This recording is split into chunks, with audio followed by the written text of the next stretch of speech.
I'm Void Corporeal, part-time college professor, full-time loser. From a leftist perspective, the debates are kind of depressing. Not only is it a sort of hollow political theater, I think more insidiously promote the power and importance of central authority figures like presidents and determining the fates of everyone else. There's no greater example of how little the American people actually rule themselves than the entire apparatus around a presidential election, where essentially what the presidential candidates are doing is encouraging everyone to want one figure to somehow be the thing that solves their problems or makes the world a better place. But one of the things that of course makes this debate a little bit more interesting, the most likely thing from one of the candidates is that unlike most other debates, one of those candidates is not going to be holding up the system as wonderful and worth defending. Donald Trump, who is a fascist, has, if you follow what he actually says, and I know it can be hard and exhausting because the liberal media covers Donald Trump's like he farts, and it's just this constant wave of Trump micro news. But if you sort through that, and if you haven't been paying attention, Trump has been directly making the case on Truth Social and in his rallies that he wants to destroy the system entirely and replace it with an authoritarian system that orients around people doing his bidding. So in that sense, again, the debate will be unique because we're going to be seeing a defender of this system from the right, which is Biden. Famously, when he was a US Senator running against Barack Obama, famously described himself as the most conservative Democrat in the Senate.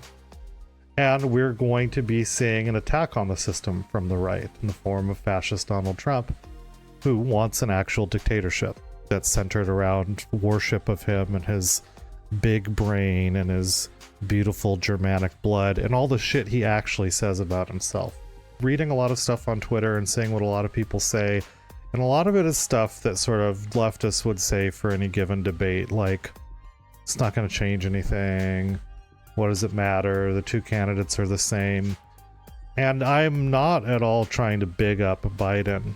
I think those things are not correct. They just aren't factually correct. Donald Trump is proposing a wholesale shift into a different form of government. And that what he's proposing, that it just essentially, it doesn't even boil down to a political theory argument about authoritarianism being more efficient.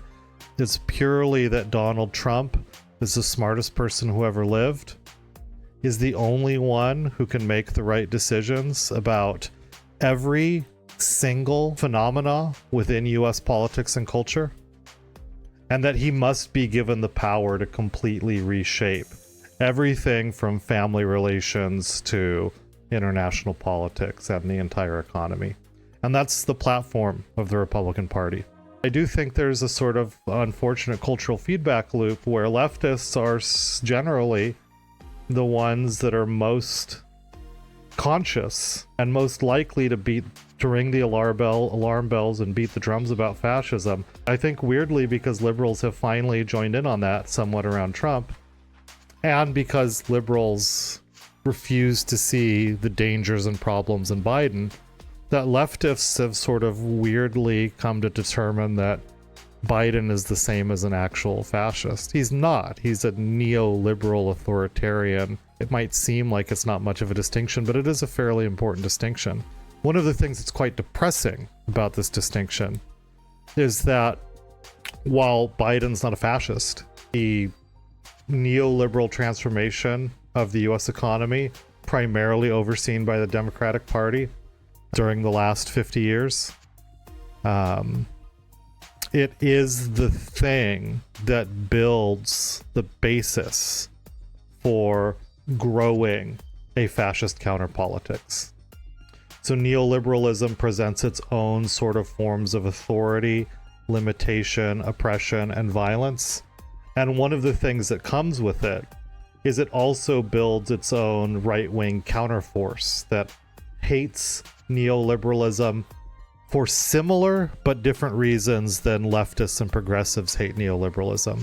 But people forget that the right is complex, just as the left is. So as neoliberalism has grown in its power and its hegemony, the counterforce to that on the right has been fascism.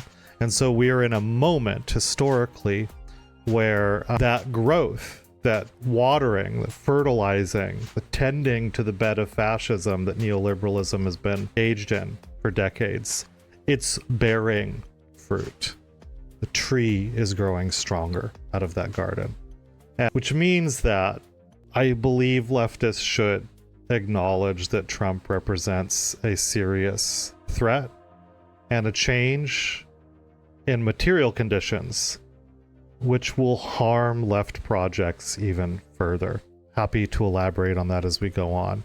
It boils down to the worse things get, the harder it is to organize. We have this tendency to think that when conditions get worse, that's when the people rise up. But historically, that's not even really true. It's even in like the French Revolution, the Russian Revolution, these take place in periods where conditions were kind of going up and then they drop rapidly.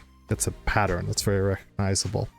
When you have slow declines that get worse and worse and worse, the material conditions are it's harder to live, it's harder to survive, there's more anxiety, there's more uncertainty. People are they live more precarious lives. They live more vicariously through others. They're scared, stressed, tired. And those are some of the key ingredients to finding it very appealing to have an authority step in and just solve all the problems, even if you don't fully agree with them, because at least something will get done and there'll be rules and you'll have a sense of security again. This is very depressing because even if we can stop that, what we get is the very thing that grows and expands and justifies the outright fascism. So we don't really have a counter-fascistic option. We have the option of clear fascism right now with Trump, or slowing the direction that neoliberalism takes us in by just sticking with neoliberalism and letting it continue to grow fascist politics off to the side. Let's begin the debate, and let's start with the issue that voters This is disgusting. Is their top concern the economy? President Biden, inflation has slowed, but prices remain high. Since you took office, the price of essentials has increased. For example, a basket of groceries that cost $100 then now costs more than $120. And typical home prices have jumped more than 30%. What do you say to voters who feel they are worse off under your presidency than they were under President Trump? We got to take a look at what I was left when I became president and what Mr. Trump left me. We had an economy that was in free fall. The pandemic was so badly handled. Many people were dying. All he said was, it's not that serious. Just inject a little bleach in your arm. You'll be all right. The economy collapsed. There were no jobs. Unemployment rate rose. I'm glad he reminded people of the bleach. I can't believe he's even allowed to be on stage. We created 15,000 new jobs. When he said, as president, drink bleach to solve COVID. And he was serious. There's more to be done. Working class people are still in trouble. I come from Scranton, Pennsylvania. I come of a household where the kitchen table, if the things weren't able to be met during the month, it was a problem.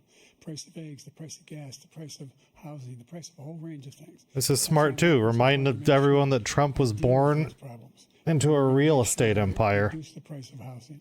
Biden's doing okay so far.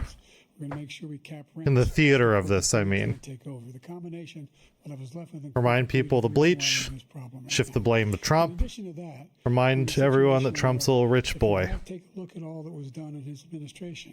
He didn't do much at all. By the time he left, things were in chaos, literally chaos. And so we put things. Trump's just going to gaslight. He's going to say, best economy. We brought down the price of prescription drugs, which is a major issue for many people, to $15 for insulin shot as opposed to $400.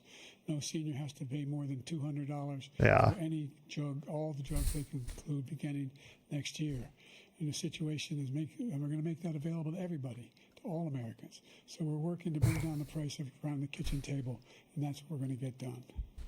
Thank you. President Trump? We have the greatest economy in the history of our country. We have never done so well. Everybody was amazed by it. Other countries They told you just lying, just gaslight you right to your face. That's his only move, is just pure gaslighting. You had the best 4 years in human existence was my administration. For the military and no wars and so many other things. Everything was rocking good. Everything was rocking good. And we should have is getting us out of that COVID. Let me see if I can. Yeah, it's live. It's no, it doesn't, because it's live, Wizard. We had given them back a country where the stock market actually was higher than pre-COVID, and nobody thought that was even possible. The only jobs he created were illegal immigrants and bounce back jobs, the bounce back from the COVID. He has not done a good job. He's done a poor job, and inflation's killing our country. It is absolutely killing us. Thank you, President Biden. Yes, everyone looks back on those COVID years as just a wonderful time. I don't know anybody else who thinks he had the greatest economy in the world. And, you know, the fact of the matter is that we found ourselves in a situation where Sleepy Joe about to fall asleep. He rewarded the wealthy. He had the largest tax cut in American history, $2 trillion. Nice. He raised a deficit larger than any president has in any one term. He's the only president. Yeah, Wizard, if you want a bingo card. Than he had when he began, since Herbert Hoover. The idea that he did something that was significant. And the military, you know, when he was president, they were still killing people in Afghanistan. He didn't do anything about it. When he was president, we were still finding ourselves in a position where you had a notion that we were this safe country. The truth Let me do that over again. This century that doesn't have this decade, that doesn't have any troops dying anywhere in the world like he did. President Trump, I want to follow up if I can. Am I allowed to respond to him? Well, I'm going to ask you a follow-up. You can do whatever you want with the minute that we give you. I want to follow up. You want to impose a 10% tariff on all goods coming into the U.S. How will you ensure that that doesn't drive prices even higher? It's not going to drive them higher. It's just going to cause countries that have been ripping us off for years, like China and many others, in all fairness to China. It's going to just force them to pay us a lot of money, reduce our deficit tremendously, and give us a lot of power for other things. But he made a statement. The only thing he was right about is I gave you the largest tax cut in history. I also gave you the largest regulation cut in history. That's why we had all the jobs. And the jobs went down, and then they bounced back, and he's taking credit for bounce back jobs. You can't do that. He also said he inherited 9% inflation. No, he inherited almost no inflation, and it stayed that way for 14 months. And then it blew up under his leadership because they spent money like a bunch of people that didn't know what they were doing. And they don't know what they were doing. It was the worst, probably the worst administration in history. There's never been. And well, what a clear choice. I mean, Donald's really laid it out. He got the best administration in history, his, and then you got the worst administration in history. That guy's. Ugh. President Trump, over the last 8 years, under both of your administrations, the national debt soared to record highs. And according to a new nonpartisan analysis, President Trump, your administration approved $8.4 trillion in new debt, while so far, President Biden, you've approved $4.3 trillion in new debt. So, former President Trump, many of the tax cuts that you signed into law are set to expire next year. You want to extend them and go even further, you say. With the U.S. facing trillion-dollar deficits and record debt, why should top earners and corporations pay even less in taxes than they do now? Because the tax cuts spurred the greatest economy that we've ever seen just prior to COVID. And even after COVID, it was so strong that we were able to get through COVID much better than just about any other country. But we spurred, that tax spurred. Now, when we cut the taxes, as an example, the corporate tax was cut down to 21% from 39%, plus beyond that. We took in more revenue with much less tax, and companies were bringing back trillions of dollars back into our country. The country was going like never before, and we were ready to start paying down debt. We were ready to start using the liquid gold right under our feet, the oil and gas right under our feet. We were going to have something that nobody else has had. We got hit with COVID. So close. I gave him an unbelievable situation with all of the therapeutics and all of the things that we came up with. We had the greatest, remember, more people died greatest 4 years in history ever, but they were so close to having the greaterest one. And we were right in the middle of it. So something close. which a lot of people don't like to talk about. But he had far more people dying in his administration. He did the mandate, which is a disaster, mandating it. The vaccine went out. He did a mandate on the vaccine, which is the thing that people most objected to about the vaccine. And he did a very poor job, just a very poor job.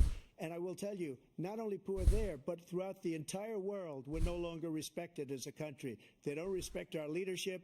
They don't respect the United States anymore. We're like Everyone knows how respected Trump was on the world stage, you know. Trying to go after his political opponent.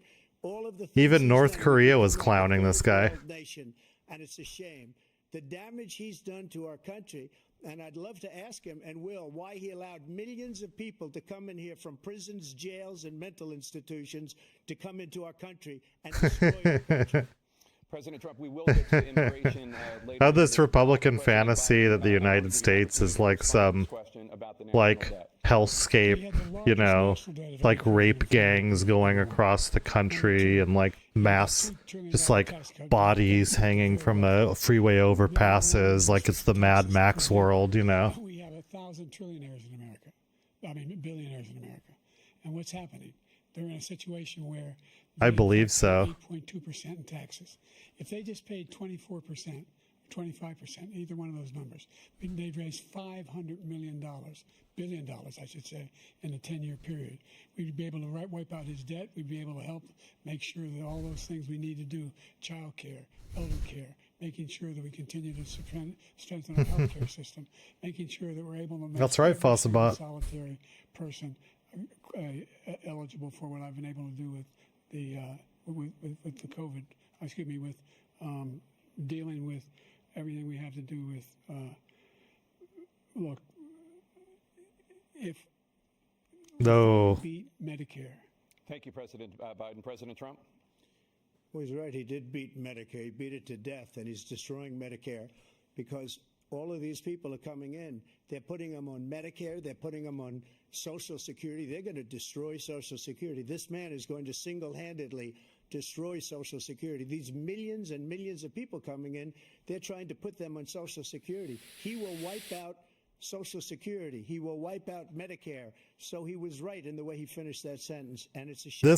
What's happened to our The country cult around in the Trump last has 4 gotten years so is batshit. not I don't know if you remember, because every day was just batshit with him. I don't know if you remember that while Trump was presidency, bad things would happen, and they would blame Obama as if Obama were the president, and they were like some insurgent critical group off to the side, you know, like, what has Obama done? He'd been out of office for like 3 years. Absolutely criminal. So when they got Social Security, I feel like what that just signaled is when Trump guts Social Security, which he definitely wants to do, he's going to gut it, and he's going to say Biden gutted Social Security. Temporarily allowing emergency abortions to continue in Idaho, despite that state's restrictive ban. Former President Trump, you take credit for the decision to overturn Roe v. Wade, which He's going to sign the elimination of Social Security, Donald J. Trump, and then he's going to turn around and go to the cameras and go, what has Biden done? To abortion pills. They're used in about 2/3 of all abortions. As president, would you block abortion medication? First of all, the Supreme Court just approved the abortion pill, and I agree with their decision to have done that, and I will not block it. And if you look at... You couldn't block it. You can't block the Supreme Court, you fucking moron. 51 years ago, you had Roe v. Wade, and everybody... President can't block a Supreme Court decision. Republicans, liberals, conservatives, everybody wanted it back. Religious leaders. And what I did is I put three great Supreme Court justices... This Trump could, because he's talking about... Trump wants to suspend the Constitution. He said that directly. He wants us to get rid of it, so... Maybe in the new Trump universe, right?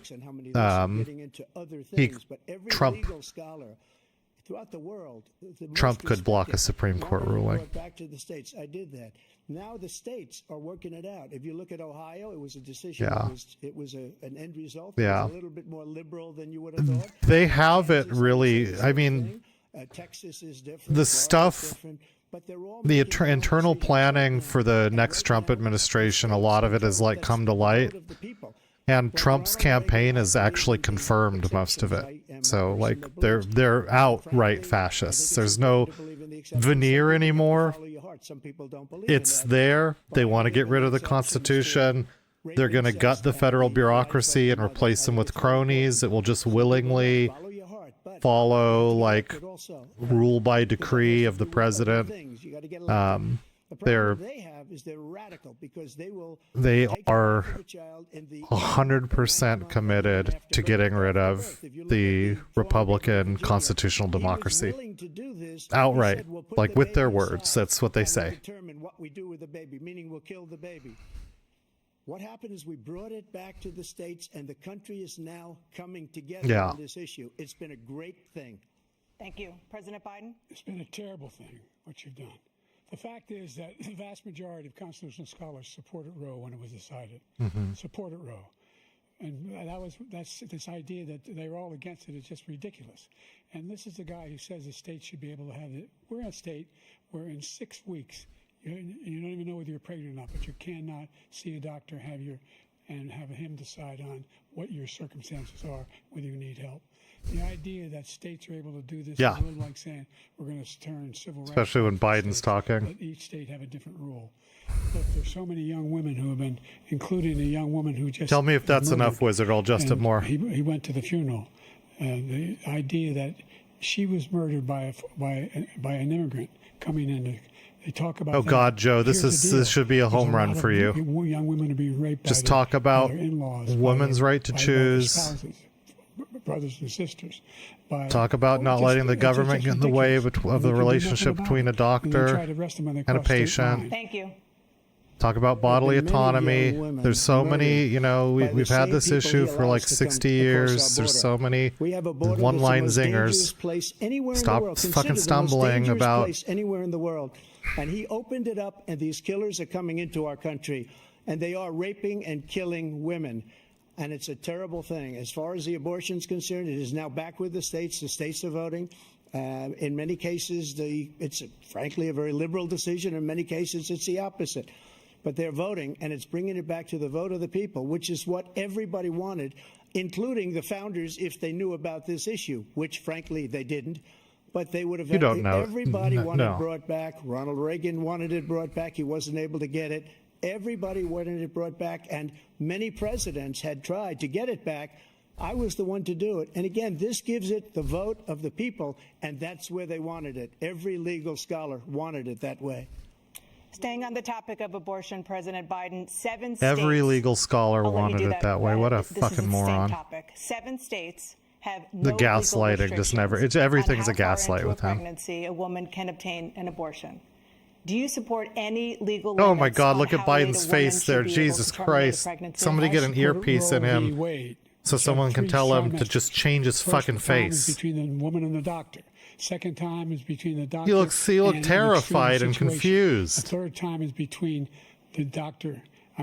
Just the memes that are going to come just from that 2 seconds of his face like that. Want the politicians to be the ones making decisions about women's health is ridiculous. That's the last. There we go. Politicians should be making that decision. Finally, the doctor Joe. should be making those decisions. That's how it should be run. That's what you're going to do. And if I'm elected, I'm going to restore Roe v. Wade. So that means he can take the life of the baby in the 9th month and even after birth, because some states, Democrat run, take it after birth. Again, former governor of Virginia, baby killer Joe. Put the baby down, then we decide what to do with it. So he's willing to, as we say, rip the baby out of the womb in the 9th month and kill the baby. Nobody wants that to happen, Democrat or Republican. Nobody wants it to happen. You're lying. That is simply not true. The Roe v. Wade does not provide for that. That's not the circumstance. Only if a woman's life is in danger, she's going to die. That's the only circumstance in which that can happen. But we are not for late-term abortion, period. Period, period. Under Roe v. Wade, you have late-term abortion. You can do whatever you want, depending on the state. You can do whatever you want. We don't think that's a good thing. We think it's a radical thing. We think the Democrats are the radicals, not the Republicans. For 51 years, that was the law. 51 years, constitutional scholarship said it was the right way to go. 51 years, and it was taken away because this guy put very conservative members on the Supreme Court. He takes credit for taking it away. What's he going to do? What's he going to do, in fact, if the MAGA Republicans, he gets elected, and the MAGA Republicans control the Congress, and they pass a universal ban on abortion, period, across the board at 6 weeks or 7 or 8 or 10 weeks, something very, very conservative. Is he going to sign that bill? I'll veto it. He'll sign it. Thank you. Let's turn now to the issue of immigration and border security. President Biden, a record number of migrants have illegally crossed the southern border on your watch. Overwhelming border states. Here we get the real fascist shit. New York and Chicago, and in some cases causing real safety and security concerns. The question itself is premised on the idea that because we worked very hard to get we need to deal with these dirty immigrants. Changed all of that. Made sure that we are in a situation now they get to compete about no circumstance how committed they are to the police state. With the number of border police there are now, we significantly increased the number of asylum officers. By the way, the Border Patrol endorsed my position. In addition to that, we find ourselves in a situation where, when he was president, he was and this is sadly babies, the fact that mothers, putting them in cages, making sure they were over the last separated. decade. That's not the right way to go. What I've done since the Democrats have been far more draconian about the border and the police state than the Republicans have been. 40% fewer people coming. Trump wasn't able to catch up to Obama. He couldn't get those Obama numbers. And I'm going to continue to move until we get the total ban on the total initiative relative to what we can do with more border patrol and more asylum officers. Yeah, and Biden's I don't know what he increased. said at the end of that sentence. I don't think he knows what he said either. Look, we had the safest border in the history of our country. All he had to do was leave it. All he had to do was leave it. He decided to open up our border, open up our country to people that are from prisons, people that are from mental institutions, insane asylum, terrorists. We have the largest number of terrorists coming into our country right now. All terrorists, all over the world, not just in South America, all over the world they come. I love that there's no way of knowing that. That's just made up shit. And this guy just left it open. And he didn't need legislation because I didn't have legislation. Biden's immigration policies are far more restrictive than Trump's were. In that final couple of months of my presidency, we had, this is also the folly of the Democrats moving to the right for electoral purposes. Me for president.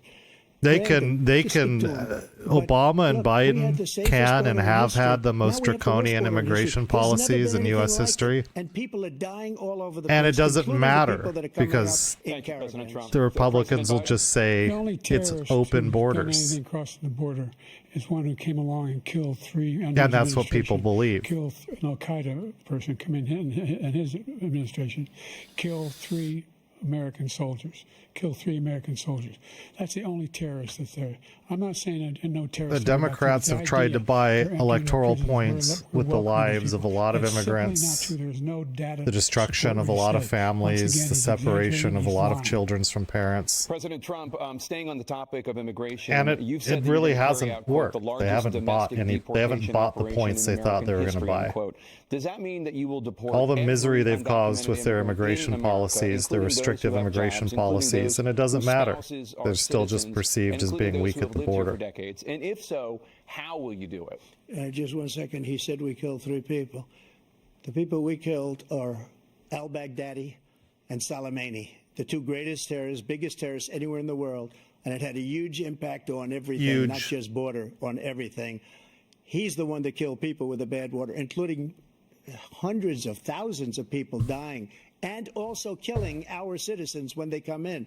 We are living right now in a rat's nest. They're killing our people in New York, in California, in every state in the union because we don't have borders anymore. That's that good fascist and because of his rhetoric. Ridiculous, the country has become a rat's nest. Well, people are coming in and they're killing our if you have a rat's nest in your home, we call it migrant crime. In the homeland, I call it Biden migrant crime. Who do you call? They're killing our citizens at a level you call an we've never exterminator. seen before. And you're reading this rhetoric like is really young girls over the last few days. It is more dangerous. It is worse. The mother, and the left needs to have open eyes about Trump. 12 years old. As bad This as Biden horrible is, what's this taken is place. categorically What's taken different. place in our country, we're literally an uncivilized country now. Yep. He doesn't want it to be. He just doesn't know. He opened the borders. Nobody's ever If seen we've anything entered like the it. realm And we of have the to get a lot of these savage and people left out, and we have to get them out civilization, fast which is because what they're gonna Trump is destroy saying. Our country. Just take a look at where they're living. Well, they're living in then luxury the law of the hotels jungle in applies. New York City and other places. And our veterans are on the street. They're amongst dying the because he doesn't barbarians, care about our veterans. He doesn't care. in He the doesn't realm like of the military at all. savage, And he doesn't care the about our veterans. only Nobody but worse. language I had the that is highest approval comprehensible rating for is veterans violence. taking care of the VA. He has the worst. He's gotten This rid of is- all the this things that is I approved. fascism. Choice that I got through Congress, all of the different things I approved, they abandoned. We had by far the highest, and now it's down in less than Yeah, half if they just both because had a he's done all stroke these right great now, things that we that did, would- and I think wouldn't he did it just shed a because tear. I approved it, which is crazy. But he has killed Nobody so many wants people either at of our these two border by guys. allowing all of these people to come in. President And it's a Biden? very I take sad that day back. in America. Trump does have a like a Every single thing cult he of like says is a lie. 30% of the Every population single that one. For example, veterans are a hell of a lot better believe off since they passed the that he is PACT like a Act. superhuman 1 million figure. of them now have insurance, and their families have it. Their families have it because what happened, whether it was Agent Orange or burn pits, they're all being covered now. And he opposed, his group opposed that. We're also in a situation where we have great respect for veterans. My son spent a year in Iraq, living right next to one of those burn pits, came back with stage 4 glioblastoma. I was recently in France for D-Day, and I spoke all about those heroes that died. I went to the World War II cemetery, World War I cemetery he refused to go to. He was standing with his 4-star general, and he told me, he said, I don't want to go in there because they're a bunch of losers and suckers. My son was not a loser, was not a sucker. You're the sucker. You're the loser. Trump is a fascist, and Biden's a First of all, collection that of was a corporate made-up quote, logos suckers and a and trench losers. coat. They made it up. It was in a third-rate magazine that's failing, like many of these magazines. He made that up. He put it in commercials. We've notified him. We had 19 people that said I didn't say it. And think of this. Who would say I'm at a cemetery or I'm talking about our veterans? Because nobody's taken better care. I'm so glad this came up, and he brought it up. This is going to gaslight. There's He nobody absolutely did that's say taken it. better care of our soldiers than I have. To think that I would, in Just front of gaslight. generals and others, say suckers and losers. We have 19 people that said it was never said by me. It was made up by him, just like Russia was made up, just like the 51 intelligence agents are made up, just like the new thing with the 16 economists are talking. Biden just he looks, his face is not good. It just he just looks confused. Was Russia disinformation? I It wasn't. I That can came tell from what his he's son, trying to do with Hunter. his face It is wasn't Russia send disinformation. his He brain's made up trying the to suckers and send losers, so he should impulses apologize to me his right face now. to show outrage, Four-star but general it just looks like standing aside who's on confusion. your staff who said you said it, period. That's number one. And number two, the idea that I have to apologize to you for anything along the line. We've done more for veterans than any president has in American history. And they now are in their family. The only sacred obligation we have as a country is to care for our veterans when they come home and their families and equip them when they go to war. That's what we're doing. That's what the VA is doing now. They're doing more for veterans than ever before in our history. All right, thank you so much. Let's move to the topic of foreign policy. I want to begin with Let's be Russia's clear. war I don't against Ukraine, I actually which don't is now can't in its verify third whether year. Biden has done the Former most President ever. Trump, Russian I just know it's a very low President bar. Vladimir Putin says he'll only end So the this president war if Russia that keeps the will do Ukrainian the most territory or it has already done the claimed, most and Ukraine didn't have to do a abandons lot its bid to join NATO. to achieve that Are status. Putin's terms acceptable to you? First of all, our veterans and our soldiers can't stand this guy. They can't stand him. They think he's the worst commander-in-chief, if that's what you call him, that we've ever had. They can't stand him. So let's get that straight. And they like me more than just about any of them. And that's based on every single bit of information. Okay, that's As a lot far much as better Russia face, and Use Ukraine, that if we one. had a real president, That's the face he president used that knew- against that was Bernie, that respected by fucking Putin, South Park he would have triangle never- he would have smile, never that smirk. invaded Ukraine.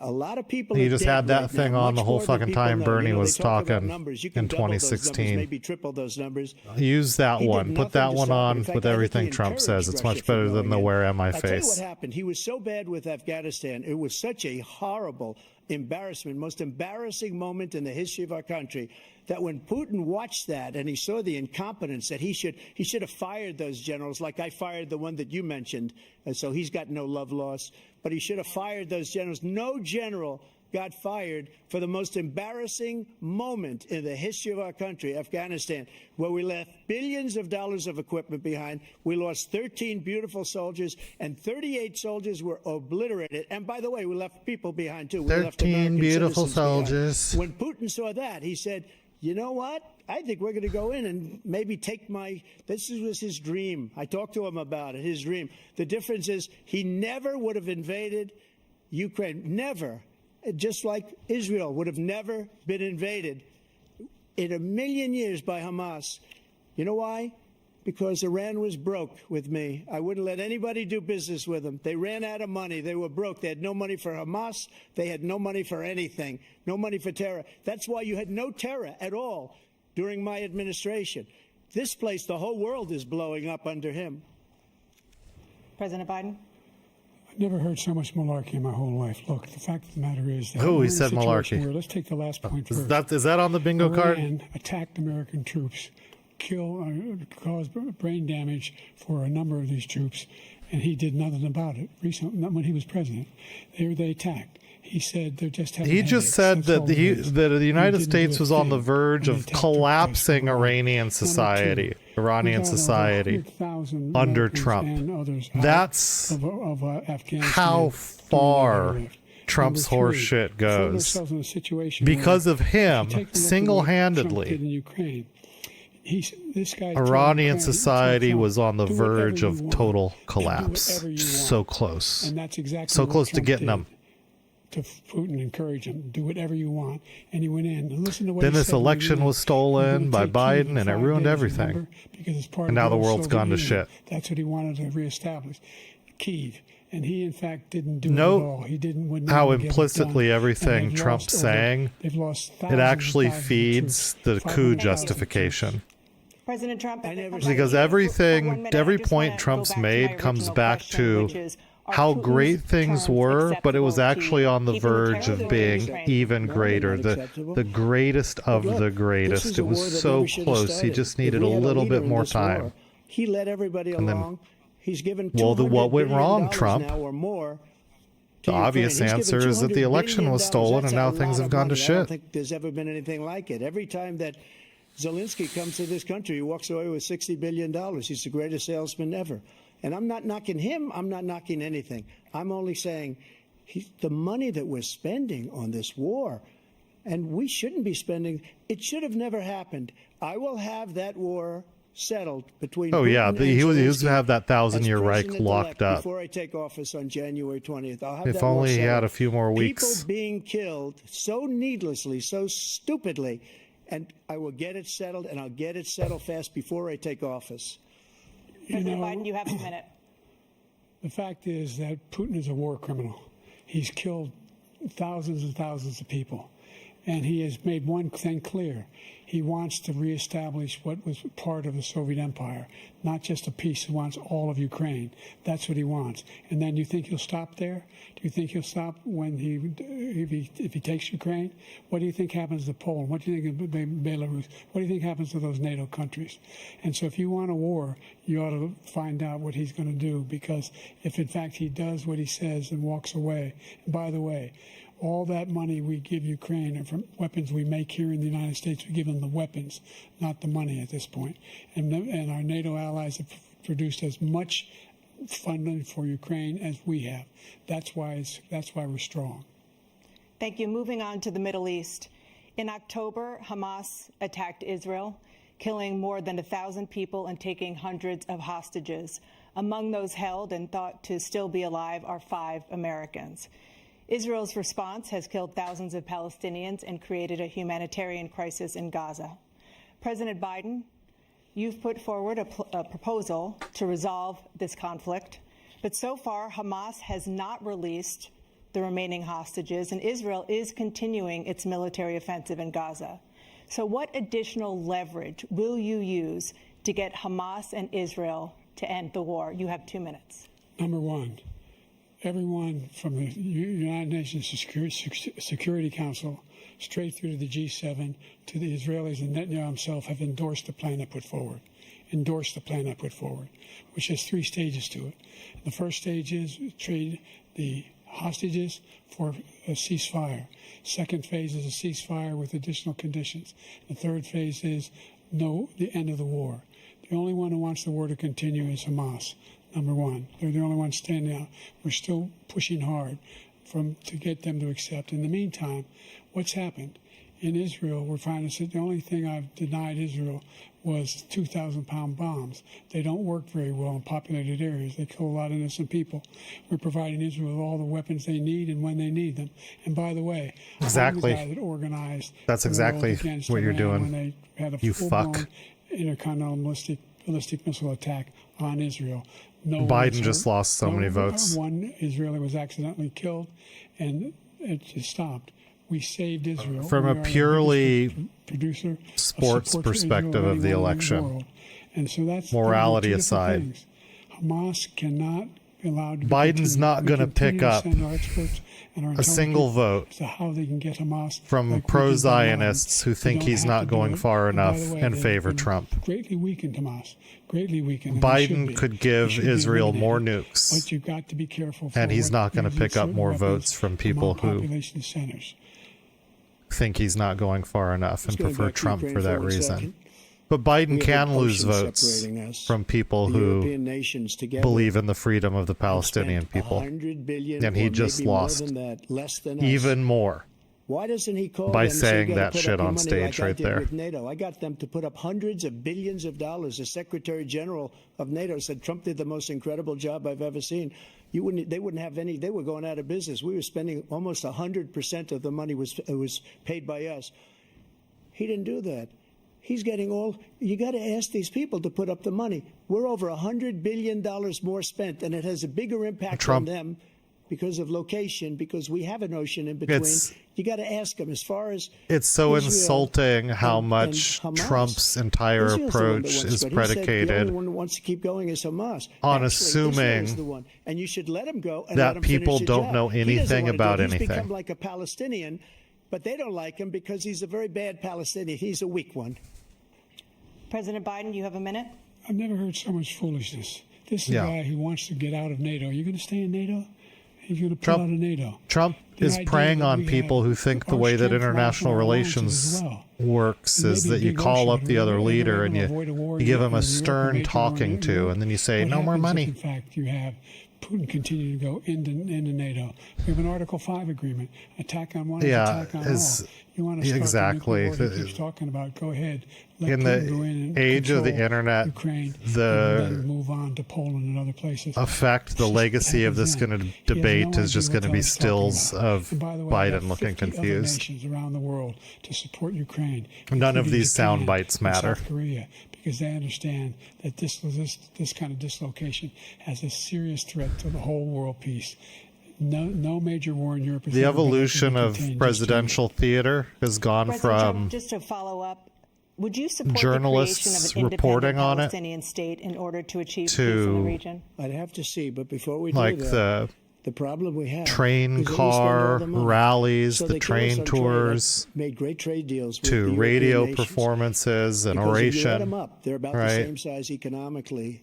To about the same size televised performance, States. And they were no cars, and then back down to something simple, just an image, their food, their everything, just an image you can distill. I changed that, but the big thing, and the image that's distilled from this is going to be Biden's confused face. Games with NATO is because I got them to put up hundreds of billions of dollars. I said, and he's right about this. I said, no, I'm not going to support NATO if you don't pay.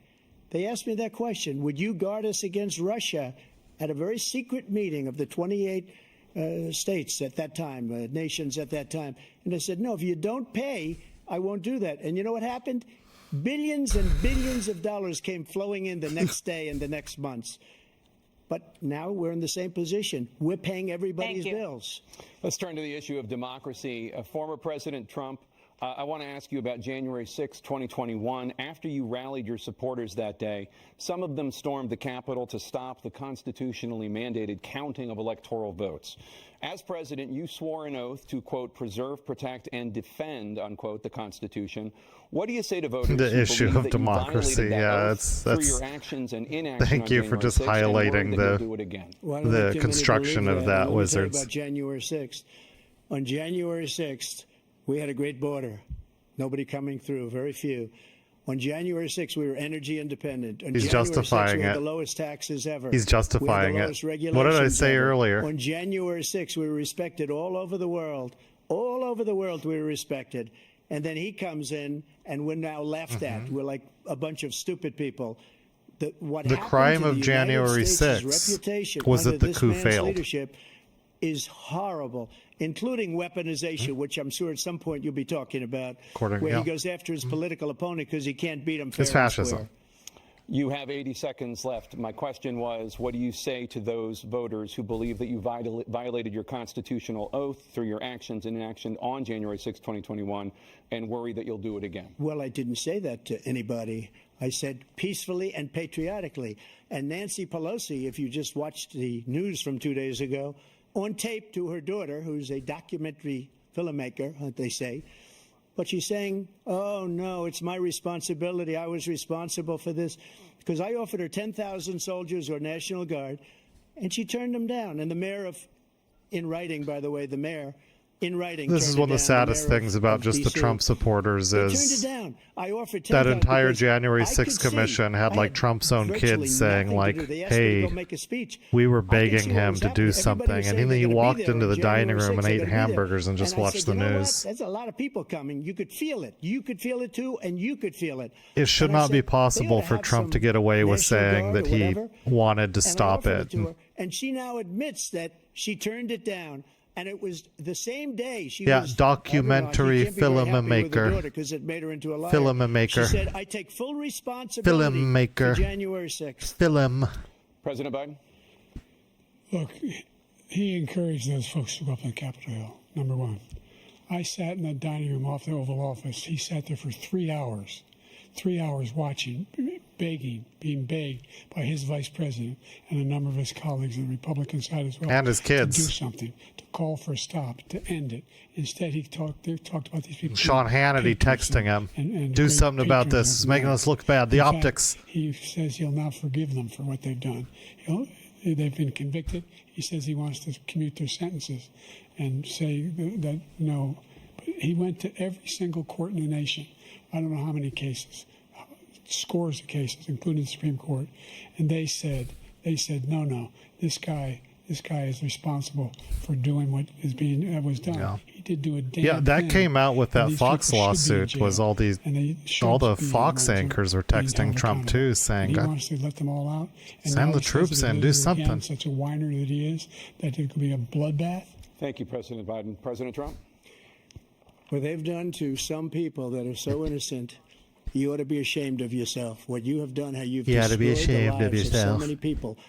When they ripped down Portland, when they ripped down many other cities. They ripped down Portland. God, do you guys remember Portland when Portland was still around before they ripped it down? Bring in the National Guard, that city would have been destroyed. I miss Portland. They took over big chunks of Seattle. I was all set to bring in the National Guard. They heard that. They saw them coming, and they left immediately. What he said about this whole subject is modern Atlantis. Peacefully patriotic. One other thing. The Unselect Committee, which is basically two horrible Republicans that are all gone now, out of office, and Democrats, all Democrats. Horrible. They destroyed and deleted all of the information they found because they found out we were right. We were right.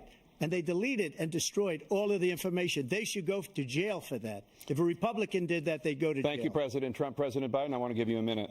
The only person on this stage is a convicted felon is the man I'm looking at right now. And the fact of the matter is... That's a bingo square.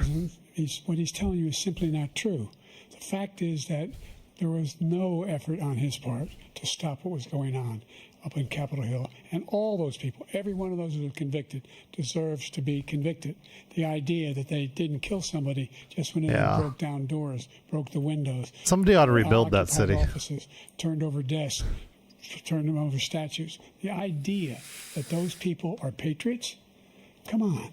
When I asked him the first two debates we had, Come on, Jack, that's not patriotism. I said, will you denounce the Proud Boys?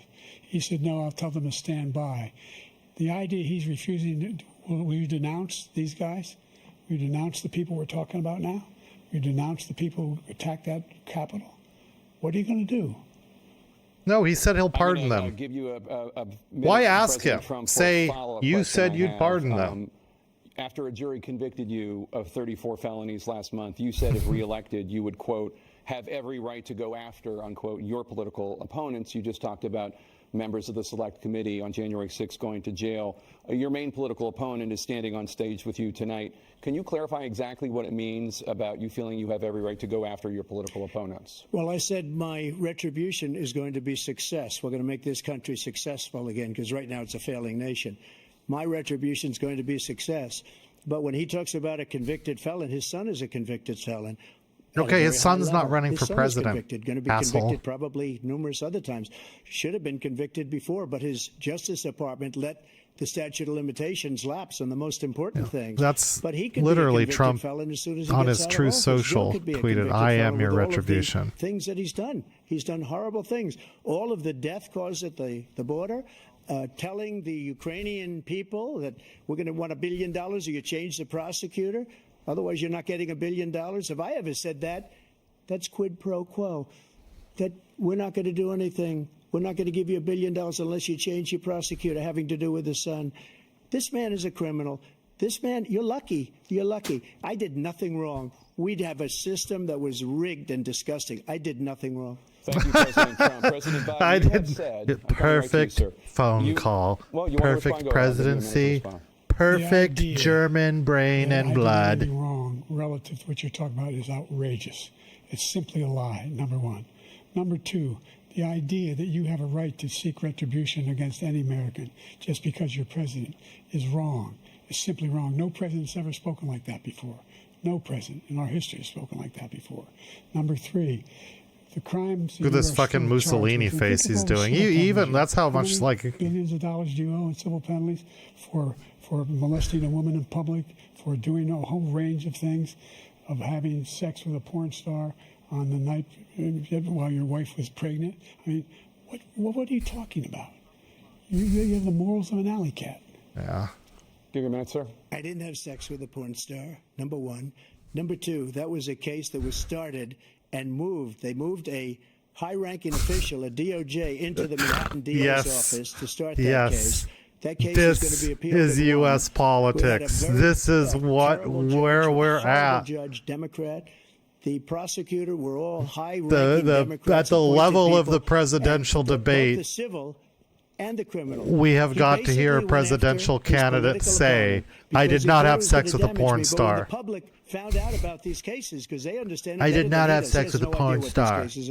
But when they found out about these cases, you know what they did? My poll numbers went up, way up. You know that because you're reporting it.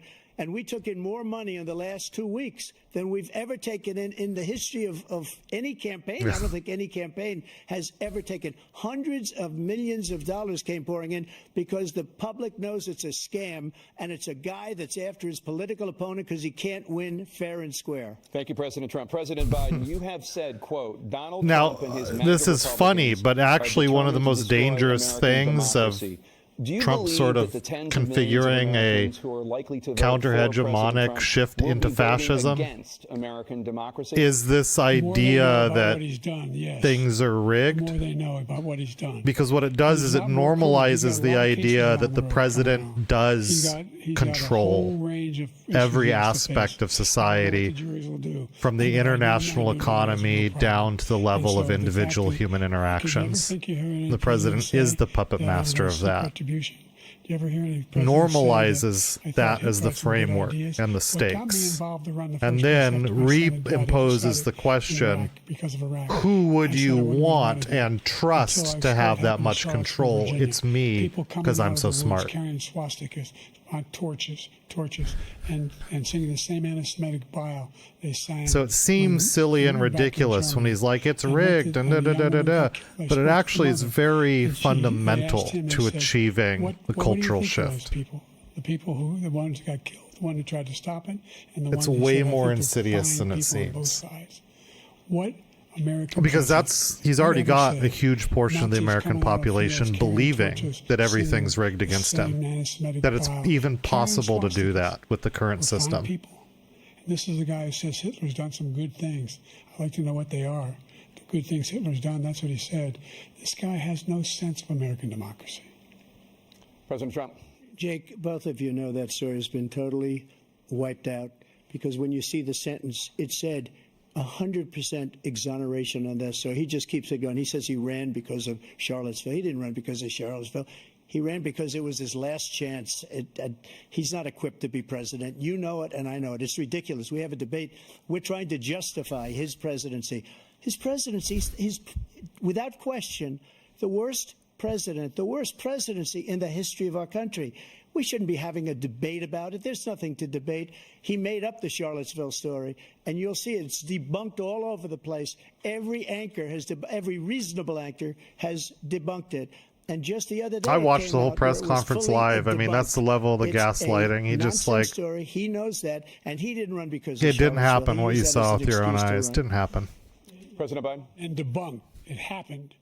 All you have to do is listen to what was said at the time. And the idea that somehow that's the only reason I ran. I ran because I was worried a guy like this guy could get elected. If he thought they were good people coming out of that forest, carrying those woods, carrying those torches, then he didn't deserve to be president. Did he just say coming out of that forest? And the idea that he's talking about all this being fabricated. Did Biden just say coming out of that forest? We saw the people breaking through the windows. We saw people. This should have been another slam dunk for you, Biden. Look, there's a reason why. It wasn't the forest. What the fuck are you talking about? This is the Nazi issue. Don't fuck this one up, Joe. Why? They know him well. Oh my God, Joe.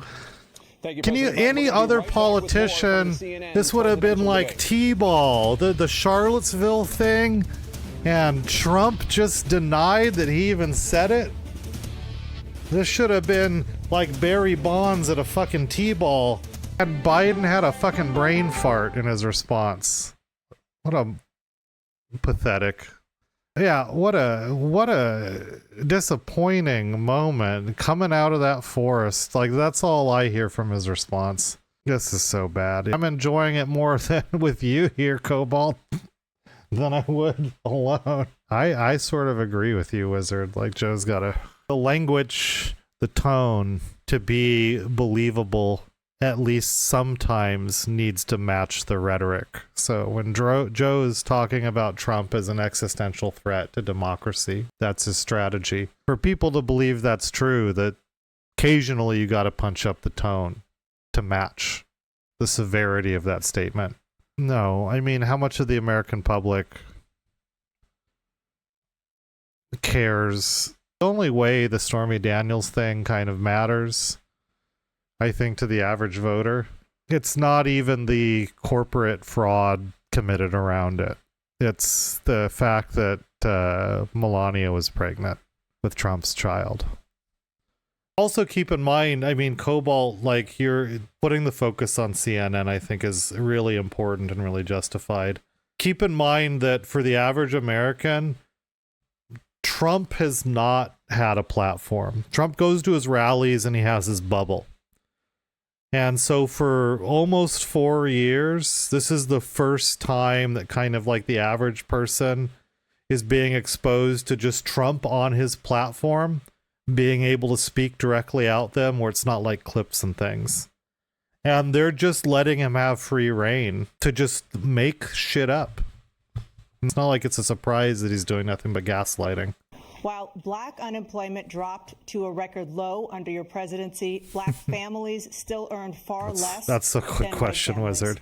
Black mothers are still 3 times more likely to die from pregnancy-related causes, and black Americans are imprisoned at 5 times the rate of white Americans. What do you say to black voters who are disappointed that you haven't made more progress? They acknowledge they made a lot of progress, number one. The fact of the matter is... Oh, there's some gaslighting from Biden now. That have been started at any time in history. Number two, the wages of black unemployment is the lowest level it's been. I guess the black people that are still criticizing the prison industrial complex aren't like real black people, Biden. That exists among because to your mind, like, you're celebrated. That how does that work? People out of their houses. And in addition to that, we find that the impact on the choice that black families have to make relative to child care is incredibly difficult. When we did the first major piece of legislation in the past, I was able to reduce black child care costs. I cut them in half.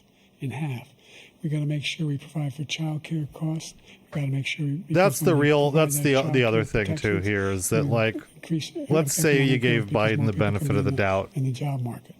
So there's more to be done. Biden is such a major primary figure in the reimposition of a new Jim Crow along economic lines. What do you say from to his time in the Senate? Voters who are disappointed with the progress so far? That even what he's doing is just a partial cleanup of his own mess. For example, if you granted him that he's doing everything he says he's doing, black family, which he's not, home buyer should get a $10,000 tax credit to be able to buy their first home, so they can get started. I made sure that we're in a situation where all those black families and those black individuals who had to take out student loans that were ballooning, that if they were engaged in nursing, now Trump, if you don't know this, and I don't blame you if you don't, if they paid their bills for 10 my years, job to pay attention to some of this stuff a little bit more. All the rest is forgiven after 10 years. Trump has claimed that he has been the most pro-black president in U.S. history since Abraham Lincoln. He said that multiple occasions. He's blaming inflation, and he's right. It's been very bad. He caused the inflation, and it's killing black families and Hispanic families and just about everybody. It's killing people. They can't buy groceries anymore. They can't. You look at the cost of food where it's doubled and tripled and quadrupled. They can't live. They're not living anymore. He caused this inflation. I gave him a country with essentially no inflation. It was perfect. It was so good. All he had to do is leave it alone. Perfect. He destroyed it with his Green New Scam and all this money that's being thrown out the window. He caused inflation. He literally describes his presidency as perfect. The fact is that his big kill on the black people is the millions of people that he's allowed to come in through the border. They're taking black jobs now, and it could be 18, it could be 19, and that's even a dangerous old people. chestnut right they're there. taking black jobs, and they're taking Hispanic jobs. There's a whole history there. You're going to see and something Trump's that's old going enough be to have been the part of worst it. in our That history. Thank you, President Biden. Pitting the immigrants against black labor, that is a refined vintage of white racism. Cynical white political racism. Absolutely decimated the economy. That's why there was no inflation at the time. There were no jobs. We provided thousands of millions of jobs for individuals who are in all communities, including minority communities. We made sure that they have health insurance. We have covered, the ACA has increased. I made sure that they're $8,000 per person in a family to get written off for health care. But this guy wants to eliminate that. They've tried 50 times. He wants to get rid of the ACA again. I want to get into that black job thing, but I'd be talking over them way too much. We'll talk about that at the end of the debate. We put more police on the street than any administration has. He wants to cut the cops. We're providing for equity and making sure people have a shot to make it. There's a lot going on, but in inflation, he caused it by his tremendous malfeasance in the way he handled the pandemic. Thank you. Another persistent challenge is the climate crisis. 2023 was the hottest year in recorded history, and communities across the country are confronting the devastating effects of extreme heat, intensifying wildfires, stronger hurricanes, and rising sea levels. Former President Trump, you've vowed to end your opponent's climate initiatives, but will you take any action as president to slow the climate crisis? Well, let me just go back to what he said about the police, how close the police are to him. Almost every police group in the nation from every state is supporting Donald J. Trump. Almost every police group. And what he's done to the black population is horrible, including the fact that for 10 years he called them super predators. We can't, in the 1990s, we can't forget that. Super predators. Look at was Trump his just name, bounce and he between called it to him, critiques and like they've that. taken great It's offense just at it, so and now shameless. they see it happening. But when they see what I did for criminal justice reform and for the historically black colleges and universities, where I funded them and got them all funded. It is kind and of a the sick burn, though, opportunity actually, when you zones think of it. With Tim, as you know, Tim Scott. Because what Trump just basically said was, this South is the Carolina. guy who He built came the to me prison with the industrial idea, and it was a great complex, idea. It's one of the most and they successful like me economic more. development acts ever in the country. Opportunity zones. And the biggest beneficiary. It's actually kind of a burn. We have the best numbers with them in maybe ever. They're saying ever. I read this morning where ever the best numbers. He's lost much of the black population because he's done a horrible job for black people. He's also done a horrible job for Hispanics. He's lost But when much you of see the these black millions population. of people pouring into our country, and they're going to take the jobs, and it's already started, and you haven't seen anything yet. It's a disaster.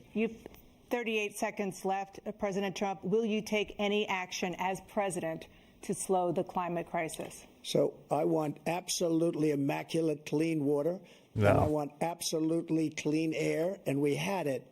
We had H2O. We had the best numbers ever, and we were using. That's actually true, and it's because of energy, all COVID. forms, everything. It's because of And the yet, lockdown. During my 4 years, I had the best environmental numbers ever. And 'Cause of the my top lockdown. Environmental people gave me that statistic just before I walked on the stage, actually.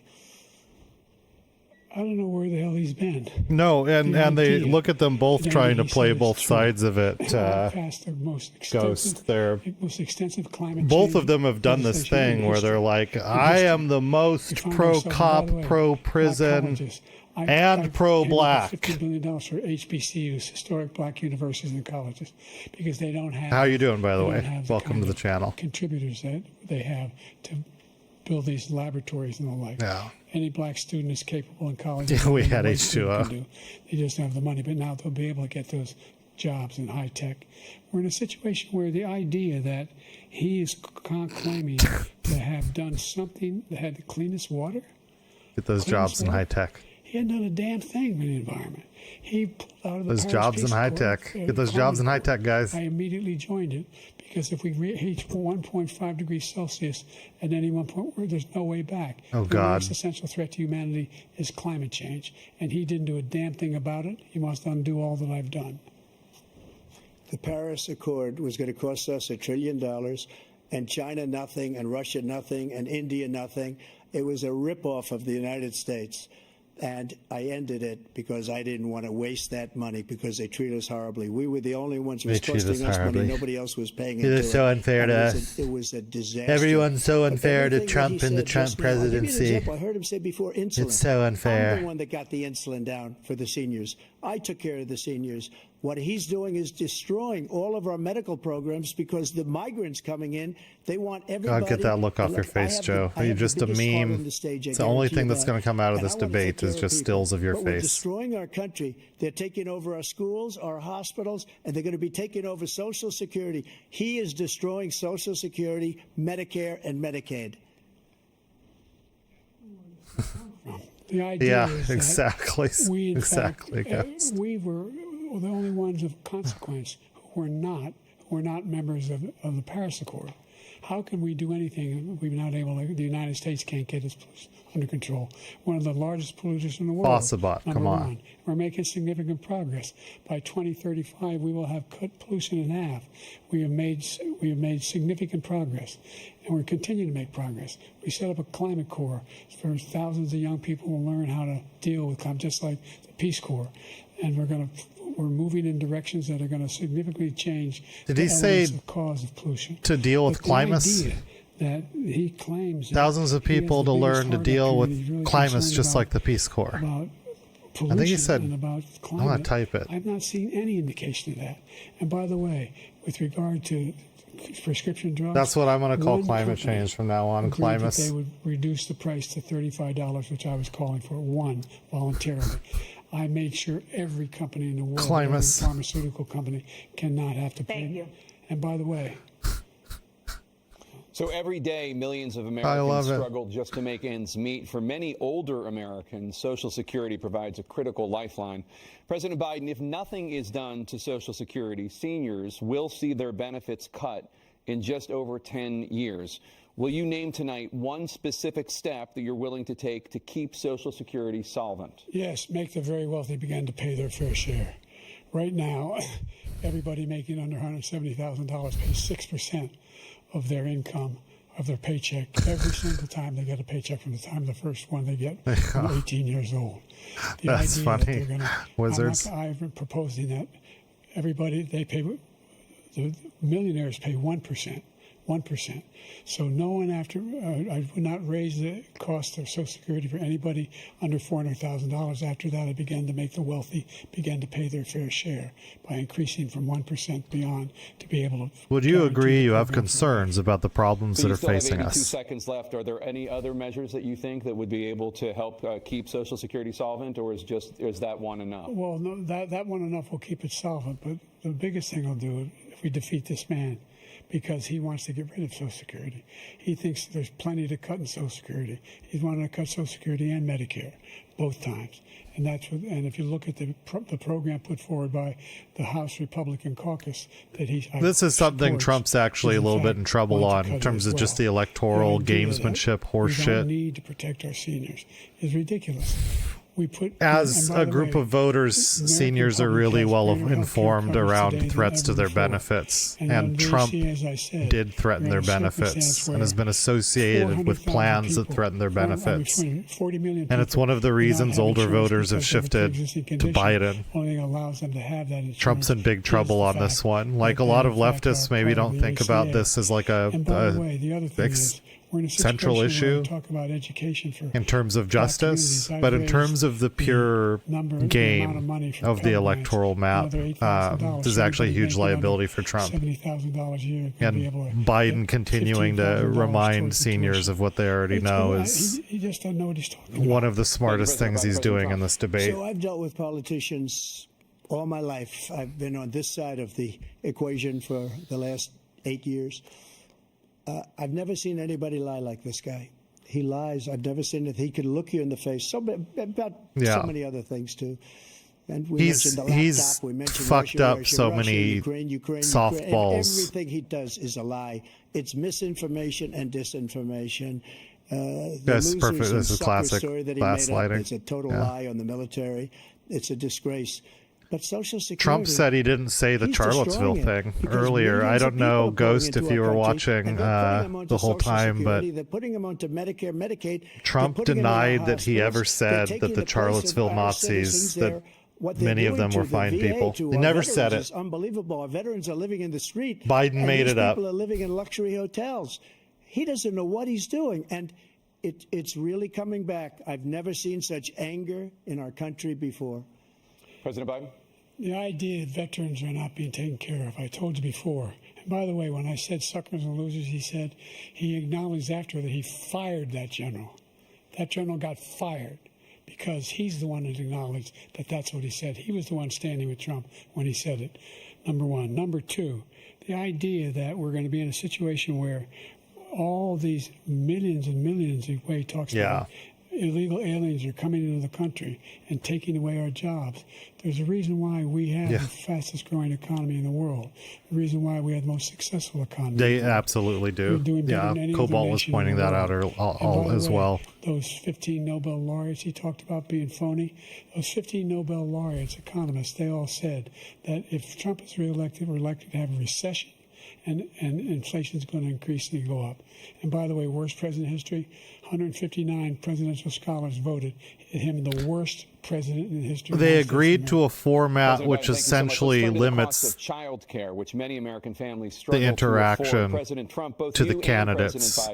have tried to address some this of these issue, debate but the rules, I average think, cost are of childcare in this productive. country has risen to more than The $11,000 ones the a right year wing per is child. complaining For many about, you can families, really see, the cost of childcare for 2 children are is kind of more than important their because they're the rent. ones that In your enable second this sort of term, what would you do fascistic to make childcare political more affordable? approach, like muting the mics so that one Just go person can back. talk at a The time. general got fired You because he normally was wouldn't no have to good. do that. And if he said that, that's Because why he made it up. But we have in a 19 debate, that people said I take didn't say turns it, and they're talking. very highly The respected, only much reason we more think so than about him. that rule is because other Trump thing is, tries these he doesn't fascistic fire bullying people. tactics in every He never debate he's fired ever people. been in. I've never seen him fire anybody. I did fire a lot. I fired Comey. And 'cause so he was now no they good. I actually have fired to a lot turn of the off top people's people mics at the FBI to during the prevent swamp. that. They were no good. Not easy to fire people. You'd pay a price for it, but they were no good. I inherited these people. I didn't put them there. I didn't put Comey there. He was no good. I fired him. This guy hasn't fired anybody. He never fires. He should have fired every military man that was involved with that the Afghanistan horror show. Okay, they've got their The most talking points, embarrassing and they're moment in running through the history of our third, country. fourth, fifth Did he fire- iteration did you of fire saying the anybody? same Did you shit to a fire different anybody question. that's on the border that's allowed us to have the worst border in the history of the world? Did anybody get fired for allowing 18 million people? Well, many that's from the other thing, prisons, too. Keep in mind the many fact from checkers don't mental matter because Trump institutions? just Did you fire anybody that allowed our asserts country to be destroyed? that they're wrong. Joe, our country He says, is come being on, give me a break. destroyed as you and I 100% sit of up people here and agree waste a lot of time that on I this had the most debate. perfect This shouldn't be a presidency ever. debate. He is the worst president. So fact checkers He just don't matter said with about me him. because I said it. But look, he's the worst president in the history of our country. He's destroyed our country. Again, Trump's Now, all of a making it sudden, he's such trying an to get a easy little tough on the choice, border. right? He If you came out with a nothing, Trump says a nothing he's the deal, best and it reduced president it a little ever. bit. And A then the little other bit, option's like literally this the much. worst It's president insignificant. ever. I He mean, wants open borders. God, He what a wants our country salesman. to either be destroyed He's or really he wants to pick clarified up those things. people as voters. What do you And like I better, don't the think best we just thing can't or let the it worst happen. thing? If he wins this election, our country doesn't have a chance, not even a chance, of coming out of this rut. We probably won't have a country left anymore. That's how bad it is. He is the worst in history by far. Thank you, President Trump. President The Biden. scholar We're the said most admired country in the world. We're the United Still. States of America. There's nothing beyond our capacity. We have the finest military in the history of the world, the finest in the history of the world. No one thinks we're weak. This is where Democrats No one really wants fuck to up screw too. around Is with this us. like Nobody. we've got the greatest Number one. Number two, the standards of idea living have been that in we're decline talking about for worst presidents. I wasn't 50 joking. years. There's Look a it up. reason Go why online. fascism's more and more 159 resonant from 58, with more don't hold the people. exact number. Presidential Not even the historians, right they've had thinks meetings we've and got they the voted best country who's in the world worst anymore. president in That American started to history. really One from become best to worst. perceptible in They American said he was the politics worst that in the all right no of longer American thought it was the history. best That's a country fact. either. That's not And a- these that's a fucking conjecture. Democrats like You can Biden argue and they're wrong, Clinton but that's what they voted. saw that as a The idea huge that he's the one opportunity. doing We'll anything to swoop deal in with and we can be childcare. He did the very- ones we've virtually been nothing to called childcare. anti-American He should for so significantly long. increase the childcare We tax can credit. show how He much should we love significantly increase America. the They've availability fucked of up. Women and men or single parents Totally to be able to go back to misreading work. that And we should encourage for the businesses right to think the President country's Biden. gone down the President Trump, the question shitter was about what would you do to make childcare means more that affordable things for have low-income really families. gone Just so you bad. understand. It's not like We have the Poland, we right have thinks other it's gone things down the that shitter. they rate him the worst because what he's done is so And that bad. means And they rate leftists me- like I'll it, or show you, I will progressives, show or you. moderates, And they or rate me whatever one the of fuck. best, okay? And People think if I'm the given country another sucks 4 years, because I will be the best. I think conditions I'll be of the living best. have gotten Nobody's worse ever for created an decades. economy like us. Nobody ever cut taxes like us. He's the only one I know. He wants to raise your taxes by 4 times. He wants to raise everybody's taxes by 4 times. He wants the Trump tax cuts to expire. So everybody, including the two of you, are going to pay 4 to 5 times. Nobody ever heard of this before. All my life, I'd grow up and I'd see politicians talking about cutting taxes. When we cut taxes, as I said, we did more business. Apple and all these companies, they were bringing money back into our country. The worst president in history by far, and everybody knows it. President Biden? Look, the fact of the matter is that he's dead wrong about. He's increased the tariff. He will increase the taxes on middle class people. I said I'd never raise a tax on anybody making less than $400,000. I didn't. But this tariff is 10% tariffs. Everything coming in the country, you know what the economists say? That's going to cost the average American $2,500 a year. Yeah, more exactly, because Ghost. they're going to have to pay the difference in food and all the things that were important. Number two, he's in a situation where he talks about how he has not raised he somehow helped. It just shows how class. bankrupt the Middle class have Democratic been Party devastated is, how by much it. of a corporate Now you party want they a are. tax cut of $5 trillion The Democratic over the Party next at 10 least years, once had a which is gonna veneer of being the fundamentally party of bankrupt the organized country. labor, You had the largest deficit of any and therefore of president in labor American history, generally. Number one. Number two, It you used to have be not, so in fact, easy for made any Democrats contact, to talk about how the country's failing. China. Working We're at the people. lowest trade deficit with China And since you know 2010. it's gotten fucking bad We lost Thank you, President Biden. when the Let's strongest discuss an voice epidemic in American impacting millions of politics Americans that both of you have talking made a top about priority in the your way in first which term. people The opioid lead crisis. And for shitty both of lives you, that they don't the like number are the of fascists. overdose deaths in this country The has gone Democratic up. Party Under has just your term, it ceded went that up. Under your ground term, it has gone up. because Former President Trump, despite it's the a efforts that both choice of you have between made, ceding that more than ground 100,000 Americans and are dying being from overdoses pro-labor. every year, primarily from fentanyl and other opioids. What will you And do to help between those two Americans choices, right now the in one that's throes more of palatable addiction is just who are letting the struggling fascists to get have the it. treatment they need? That's finish how up, fucking corporate they We are. now have the largest deficit in the history of our country under this guy. We have the largest deficit with China. He gets paid by China. He's a Manchurian candidate. He gets money from China. So I think he's afraid to deal with them or something. But do you notice he never took out my tariffs because we bring in so much money with the tariffs that I imposed on China. He never took them away. He can't because it's too much money. It's tremendous. And we saved our steel industries, and there was more to come, but he hasn't done that. But he hasn't cut the tariffs because he can't, because it's too much money. But he's got the largest deficit in the history of our country, and he's got the worst situation with China. China's going to own us if you keep allowing them to do what they're doing to us as a country. They are killing us as a country, Joe, and you can't let that Just happen. ask You're Trump destroying our how. country. Just say how.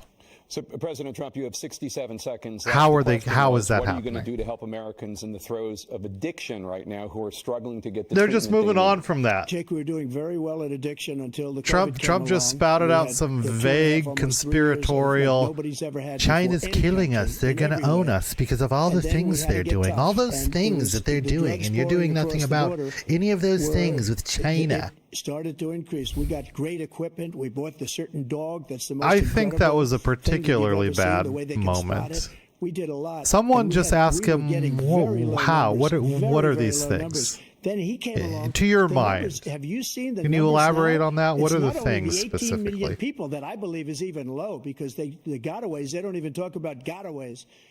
But Is the it just a numbers racial- of- the amount of drugs and human trafficking in women.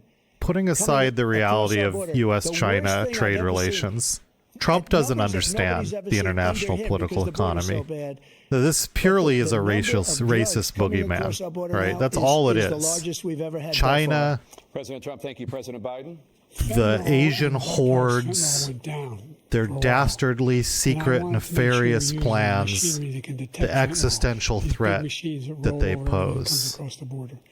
And it costs a lot of money. Big, That was part of bad this deal we put together. boogeyman It's bipartisan doing deal. all these More things. fentanyl machines, more be able to detect drugs. And my opponent's more- doing nothing more about numbers them.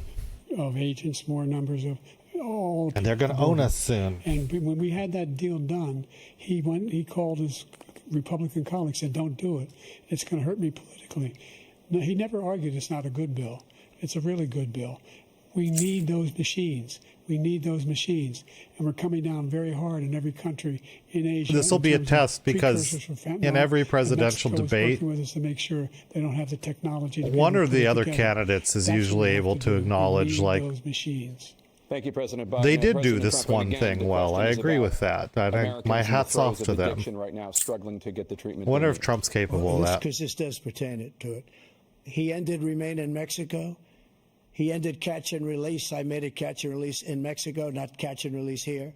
We had so many things that we had done, hard negotiations with Mexico, and I got it all for nothing. It's just like when you have a hostage. We always pay $6 billion for a hostage. Every time we say it's a hostage. Now we have a hostage, a Wall Street Journal reporter. I think You know a what good Trump's guy, also really good and at? He's over there because Putin He's is good at laughing this guy, understanding probably that the asking for way that the billions of sort dollars of, particularly for the people that are reporter. going to vote I for will have him, him out very the way quickly. that their As soon as I perception take of office, the way before I take office, politics I said, and history by works is literally, like based as soon just as I on win the election, like I will have that movies. reporter out. He should have had him out a long time ago, but Putin's probably asking for billions Trump and billions speaks of to the dollars because this person guy pays it every who's time. perception of politics is I got 58 people like movies where Thank you, President Trump. Dana? the bad politician's going to negotiate with the terrorists, and then the tough guy comes in and is like, you don't negotiate with terrorists, or like people whose understanding of the way the government works is like based on national treasure, you know. There's these secrets and puppet masters, right? Well, first of all, I spent half my career being Trump's really good at understanding that for a lot of people, their perception of the way things work is sort of reflects, sort of based on movies like Die Hard Look at what I've done. Look how I've turned around the and National Treasure. He left me. As I said, 50 million new jobs, 800,000 manufacturing jobs, more investment in America, over billions of dollars in private investment in enterprises that we are growing. By the way, we brought an awful lot of people. Well, the whole idea of computer chips. We used to have 40% of the market. We invented those chips, and we lost it because he was sending people to find the cheapest jobs overseas and then bring home a product. So I went to South Korea. I convinced Samsung to invest billions of dollars here in the United States. And guess what? Those fabs, they call them, to build these chips, those fabs pay over $100,000. You don't need a college degree for them. And there's billions, about $40 billion already being invested and being built right now in the United States, creating significant jobs. Now they're arguing over who's the best imperialist. President Biden, you have 40 seconds left. Would you like to add anything? Yeah, I would. The idea that somehow we are this failing country. I never heard a president talk like this before. We're the envy of the world. Name me a single major country president who wouldn't trade places with the United States of America for all our problems and all our opportunities. We're the most progressive country in the world in getting things done. We're the strongest country in the world. We're a country in the world who keeps our word, and everybody trusts us, all of our allies, and those who he coddles up to, from Kim Jong-un, he sends love letters to, and Putin, etc. They don't want to screw around with us. Thank you. Former President Trump, to follow up, you would be 82 at the end of your second term. What do you say to voters who have concerns about your capabilities to serve? Well, I took 2 tests, cognitive tests. I aced them, both of them, as you know. We made it public. He took none. I'd like to see him take one, just one, a real easy one. Like go through the first 5 questions. He couldn't do it. But I took 2 cognitive tests. I took physical exams every year.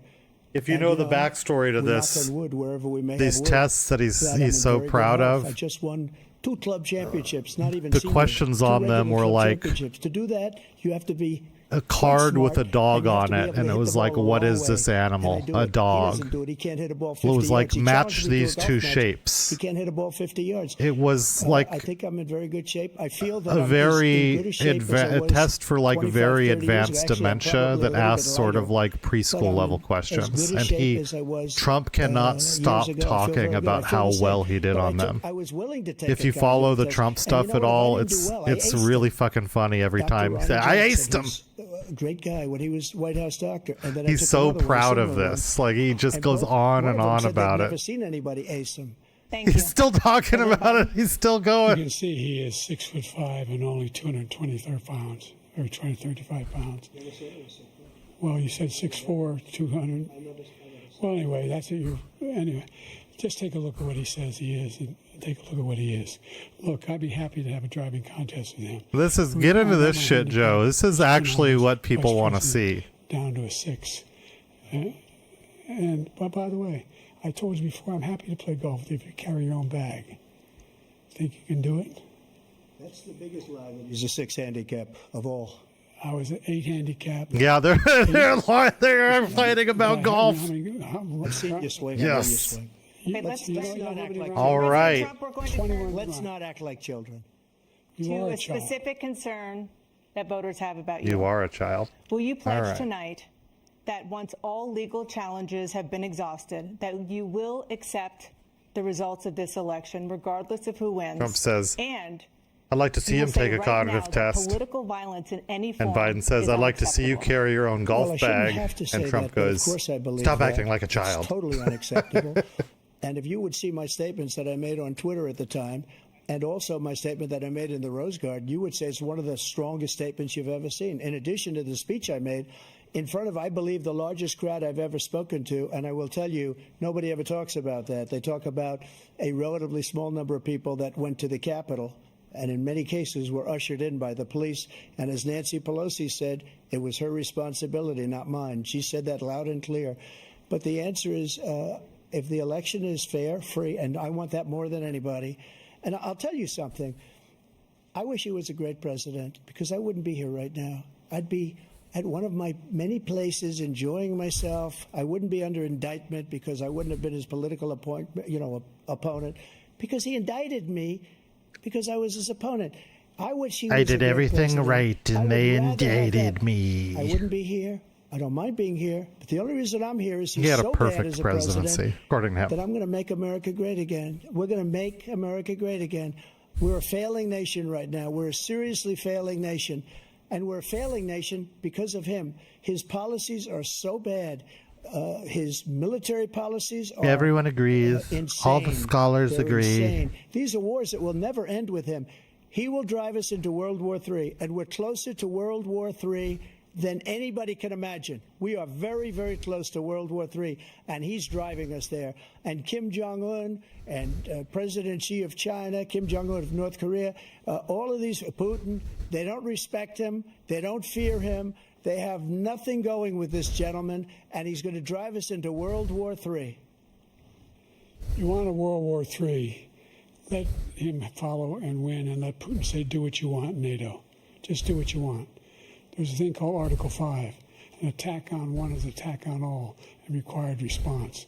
The idea, I can't think of a single major leader in the world who wouldn't trade places with the job I've done and what they've done. Because we are a powerful nation. We have wonderful people. It's because of the people. Yeah. It means because of the American people. They're capable of anything, and they step up when they're needed. And right now, we're needed. I mean, this We're is needed one of to the protect things that world I think because the our own left, safety is at stake. And again, the left you doesn't wanna have a war, inherently just let Putin go ahead and take Kyiv. more make sure they analytically move on, see what happens in sophisticated. Poland, Hungary, Left is more and other morally places along that sophisticated. border. Then you And I have do a think war. it's been hard for a lot of people on the President Trump, left as to I come back to you disaggregate for a the World War follow-up, III issue. The question We are was, closer to will World you War accept III than the we have results of been this election, regardless since, of who wins? like, Just to finish what the he Cuban said, if Missile I might, Crisis. Russia, they took a lot of land from And Bush. Biden is They going to took a keep lot of us land close to from World War Obama III. and Biden. But Trump They took no will land, bring us nothing even closer. from Trump. Nothing. He knew not It's to just do it. another way Not in gonna which play we are games in a with me. He knew that. shitty I got moment in along with him very history. well, but he knew not to play games. And the He chickens took are nothing coming from home me. to roost in this But now he's going to take the whole thing from this man. bullshit right here. Republican system That's of a war government that we should have have, never this started. It would have never started ever with me. corporate And he's duopoly going to take that we've Ukraine. been And, you know, you asked me a question allowing before, to would you do this persist with- here. He's got us in such a bad position right now with Ukraine and Russia, because Ukraine's not winning that war. Wizards, yeah. He said, I will never settle until such time. They're running out of people. They're running out of soldiers. They've lost so many people. It's so sad. They've lost so many people, and they've lost those gorgeous cities with the golden domes that are 1,000 years old, all because of him and stupid decisions. Russia would have never attacked if I were President Trump, president. the question was, will you accept the results of the election, regardless of who wins? Yes or no, please. If it's a fair and legal and good election, absolutely. I would have much rather accepted these, but the fraud and everything else was ridiculous. And if you want, we'll have a news conference on it in a week, or we'll have another one of these in a week. But I will absolutely, there's nothing I'd rather do. It would be much easier for At me the to first do half that of the debate, then I'm every running statement he again. made I wasn't really going to run until I saw the horrible job made a he did. point that He's destroying our country. I his would be presidency very was happy to be perfect, and they were on the someplace else, in a verge nice of even a location more someplace. perfecty And again, perfectness no at the end of his term. indictments, no political opponent stuff. Because And it it's the all only just way he fed thinks he into can the win. idea that the But election was unfortunately, stolen. it's driven up my The numbers crime and driven them up was to that a very high Biden stole level the because election. people Otherwise, we'd understand it. already be in a utopia. Let's see what your numbers are when this election is over. Let's see. You're a whiner. When you lost the first time, you said Yes, you do continued this to shit. appeal to Now the tell him courts his all hands across are the small. country. Not Trump one does not single respond court well in to America being bullied back. said any of your claims Call had him a any loser. merit. Tell him his state or hands are local. small. None. Go in But on you him. continue to provoke Come on, Joe. this lie about somehow there's all this misrepresentation, all this stealing. There is no evidence of that at all. And I tell you what, I doubt whether you'll accept it because you're such a whiner. The idea, if you lose again, you accepting anything, you can't stand the loss. Something snapped in you when you lost the last time. We'll be right back with more from the CNN presidential debate, live from Georgia. Keep saying that he lost. That's the best way Biden can troll him, is just keep saying, when I beat you in the last election, and just keep saying that. Preface everything with, that's why I beat you. The American people saw blah, blah, blah. That's why I beat you. Trump will lose his shit 3 or 4 times after hearing that. This is sad to watch. It's more fun than it would have been watching it with you all, but oh my god, this is terrible. I wish the golf fight went on for longer. That to me, that's the highlight so far, is them fighting about golf. You're a 6 handicap, please. You couldn't even carry your own bags. That's their version of like, well, you'll want to step outside, meet you on the back 9. I mean, it's one of the insidious things about bullying, right? Like, Trump is such a bully at a certain point. The fact that he's allowed to continue to gaslight unchallenged and mock and degrade and deride things without being challenged, it establishes a certain voice of authority that he has to make distinctions. It's like a subtle, subconscious dynamic that comes with bullying. It actually becomes important to decenter his authoritative voice by giving him the same treatment. Trump's personality is so much the personality of an abuser that there comes a point where perhaps the most productive thing is to punch them back in the face. I'm sorry, yeah. I wish you could achieve that. Significant progress. I'm sending my vibes out your way, Ghost. By President Trump. Throwing my vibes on your vibes for that. We find ourselves in a situation where, number one, we have to make sure that we have a fair tax system. Vibing hard. I ask anyone out there in the audience, or anyone out watching this debate, do you think the tax system is fair? The fact is that I said nobody even making under $400,000 had a single penny increase in their taxes, and will not. And if I'm reelected, that'll be the case again. But this guy has increased your taxes because of the deficit, number one. He's increased inflation because of the debacle he left after the way he handled the pandemic. And he finds himself in a position where he now wants to tax you more by putting a 10% tariff on everything that comes into the United States of America. What I did, when, for example, he wants to get rid of the ability of Medicare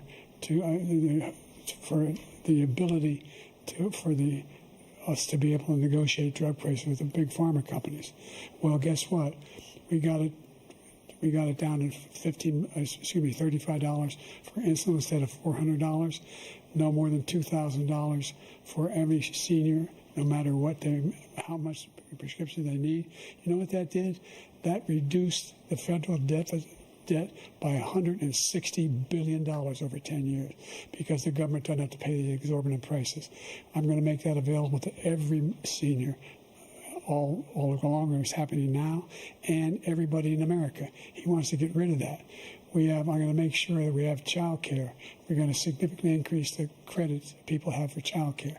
I'm going to make sure we do something about what we're doing on lead pipes and all the things that are causing health problems for people across the country. We're going to continue to fight to bring down inflation and give people a break. Thank you, President Biden. President Trump, you now have 2 minutes for your closing statement. Like so many politicians, this man is just a complainer.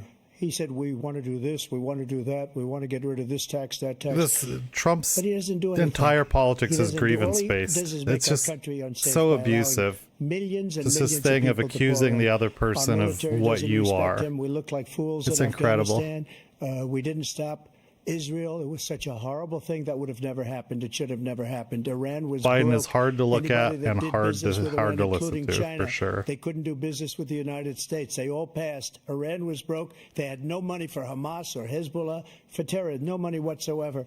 Again, Ukraine should have never happened. He talks about all this stuff, but he didn't do it. For 3.5 years, we're living in hell. We have the Palestinians and we have everybody else rioting all over the place. You talk about Charlottesville. This is 100 times Charlottesville, 1,000 times. The whole country is exploding because of you, because they don't respect you, and they have to respect their president, and they don't respect you throughout the world. What we did was incredible. We rebuilt the military. We got the Trump, largest to tax cut in translate that, history, Trump the just largest said that regulation he would cut in create history. order in the United reason States he's got jobs is because I cut by the becoming a regulations and fearful gave figure. jobs, but he's putting a lot of those regulations back on. All of the things That's we've what done, he clearly nobody's means by ever, respect. never seen anything like. People will stay from in the line medical if they standpoint, fear right the to try, president. where we can try He's going to make sure of space-age that. materials instead of going to Asia or going to Europe and trying to get when you're terminally ill. Now you can go and you can get something. You sign a document. They've been trying to get it for 42 years.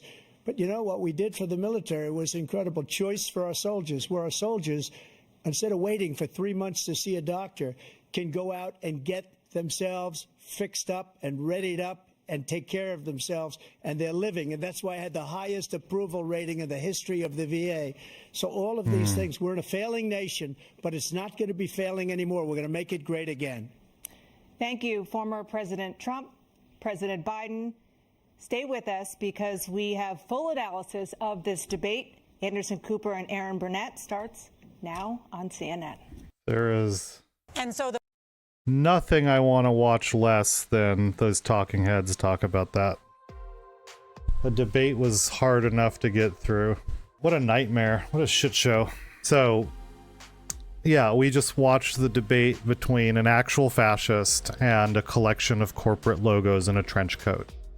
And it was just about as pathetic as you thought it would be. Substantively, on policy matters, of course, Trump doesn't have policy proposals.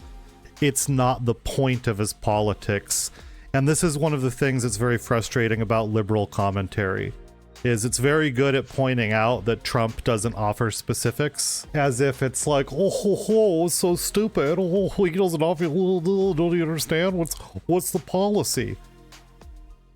There's a reason why Trump doesn't offer policy specifics, and because they're not operating within the I don't mean Republican Party, but the republicanism that puts the stakes of politics at proposing policies for people to consider and then electing the set of actors who are going to execute those policies. Trump doesn't offer policy because Trump is a fascist.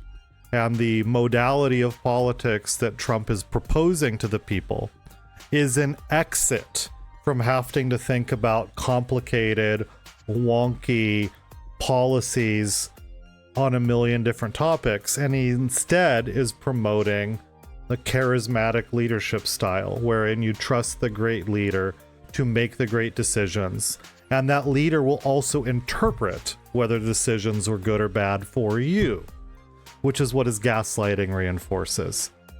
Don't believe your eyes. I'm telling you it's great. Things are good. It's the best ever.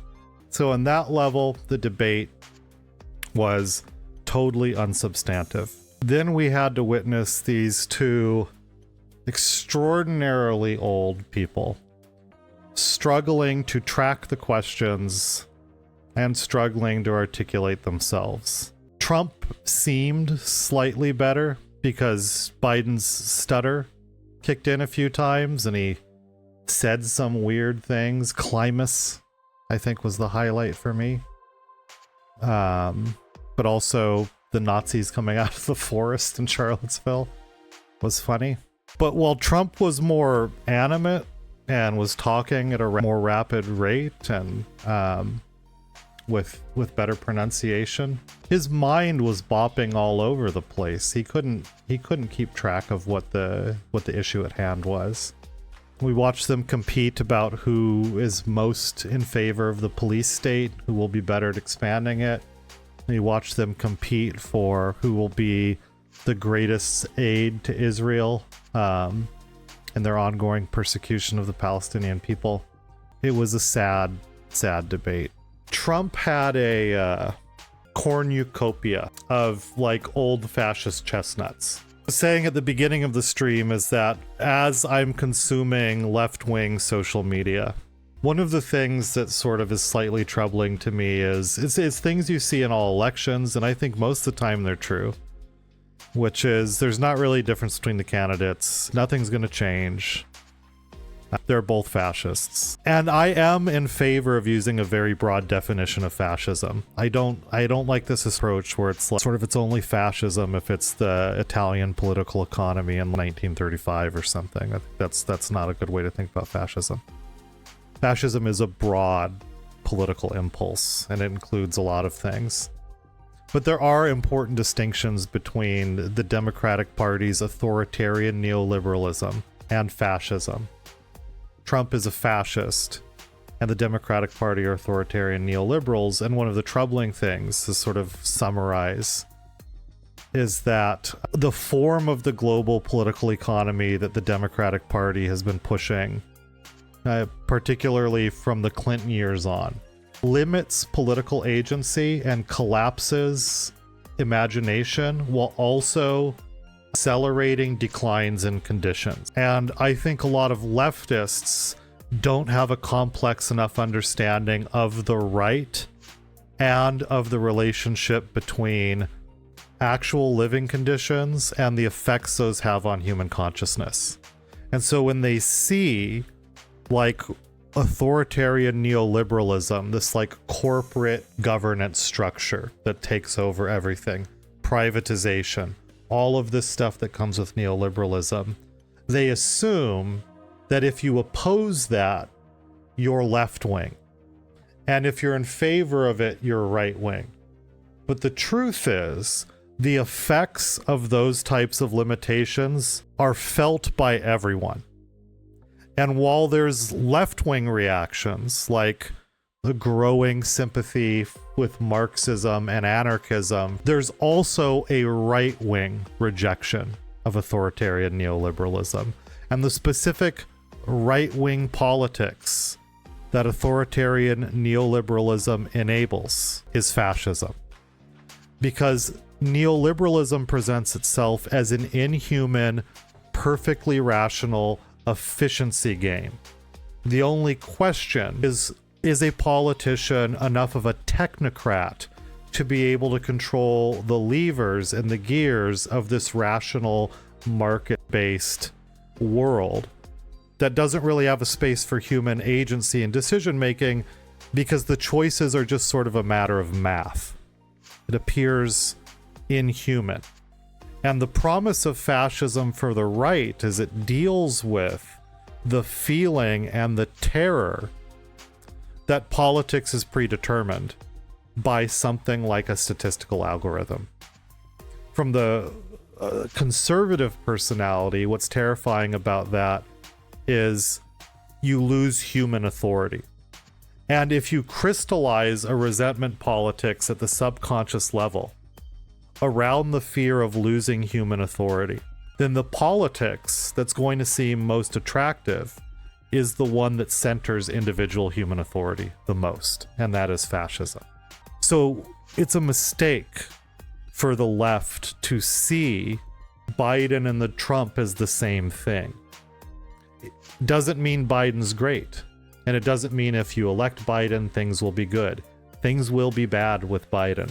It is the choice between fascism on the one hand and the thing that will grow the impulse to fascism on the other hand. And that is a very depressing choice. But there is a distinction. We could see Trump reinforcing his fascism on the debate stage. And to me, that was one of the most important reasons for leftists to watch the debate. Because normally, in any given year, even as a political scientist, I do not watch every debate. It's theater. At a certain point, you understand the roles people are playing. It's not necessary to watch these debates. They really only affect a small portion of the electorate. But for me, this debate was significant for one reason, and it's because Trump has not had a national platform outside of his bubble to speak directly to the people, essentially since he left office. This is his first time. And what he's been saying in his bubble, if you are one of the people that has the stomach to follow what he says at his rallies and on Truth Social, is he's been very clear that he wants to do things like suspend the Constitution and restructure American society so that Trump sort of controls every level of society, from culture to macro international economics to the family structure, to the degree in which people feel fear moment to moment in their lives around particular choices they might make, specifically fear of him. And he's very upfront about this. And so, as an anti-fascist, one of the reasons I think it's important for at least some of us to watch this and report on it is to get a sense of how he's going to make that sales pitch to the broader audience, or whether he's going to try and hide it. And what I thought was he was actually fairly direct. And we'll talk about some of those things. Let's start with this question of black jobs. So he was asked, the candidates were asked about essentially the structural inequality between black Americans and all other Americans, the reality of anti-blackness in the context of a new Jim Crow, where we can see, based on economic outcomes and outcomes in the criminal justice system, that's what the question centered was. Economic outcomes and criminal justice outcomes, where we can see very clearly that the two-tier Jim Crow-like system still exists at the level of what actually happens in people's lives. What are they going to do about that? Biden, and what they were specifically asked was, for black voters who are unhappy about these outcomes, what would you say to them? And Biden said, black voters acknowledge what a great job I've done. That's summarized. That's not his exact words, but that was the point he was making.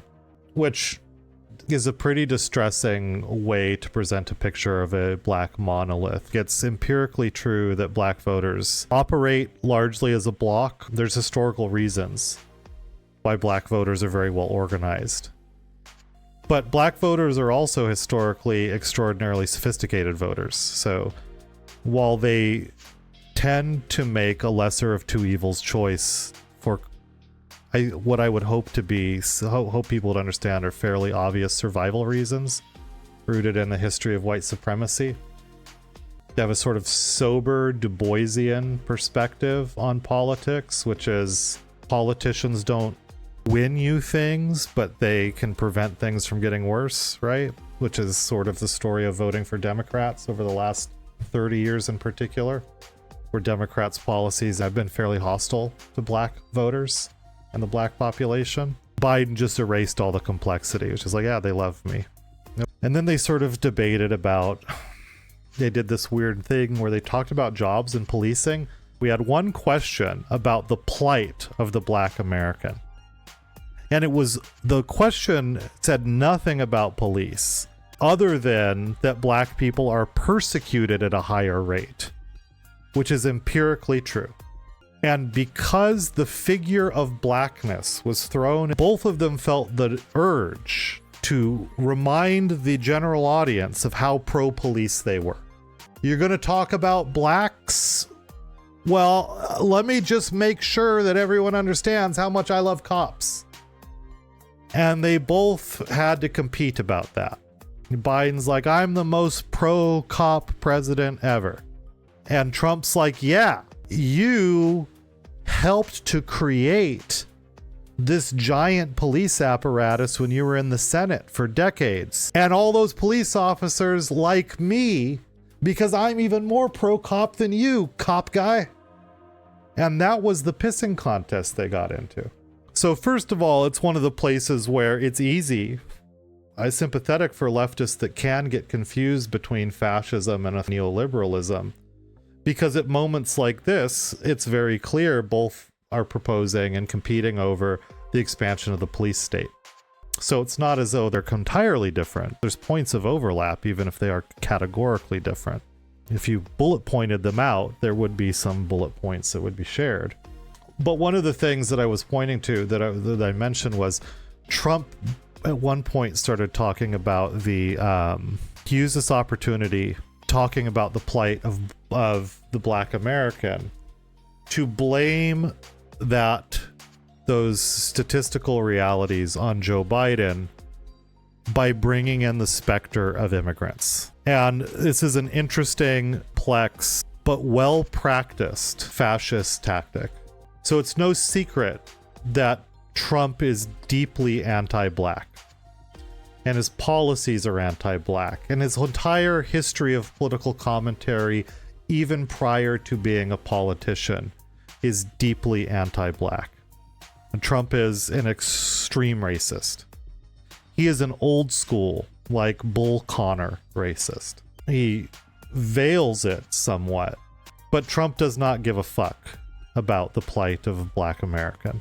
But what Trump was doing, and so that's a context that I think, apologize not being Black, but I do, I actually have some level of credential in race and ethnic studies. And it sort of be irresponsible for me, I think, to try and feign a kind of ignorance. I think that most Black people, I don't think it's too controversial to say that most Black people understand how deeply anti-Black Trump is. That fact is important in this maneuver he did with the jobs. There's a political philosopher, Chef, who, not the only one to articulate this dynamic, but it's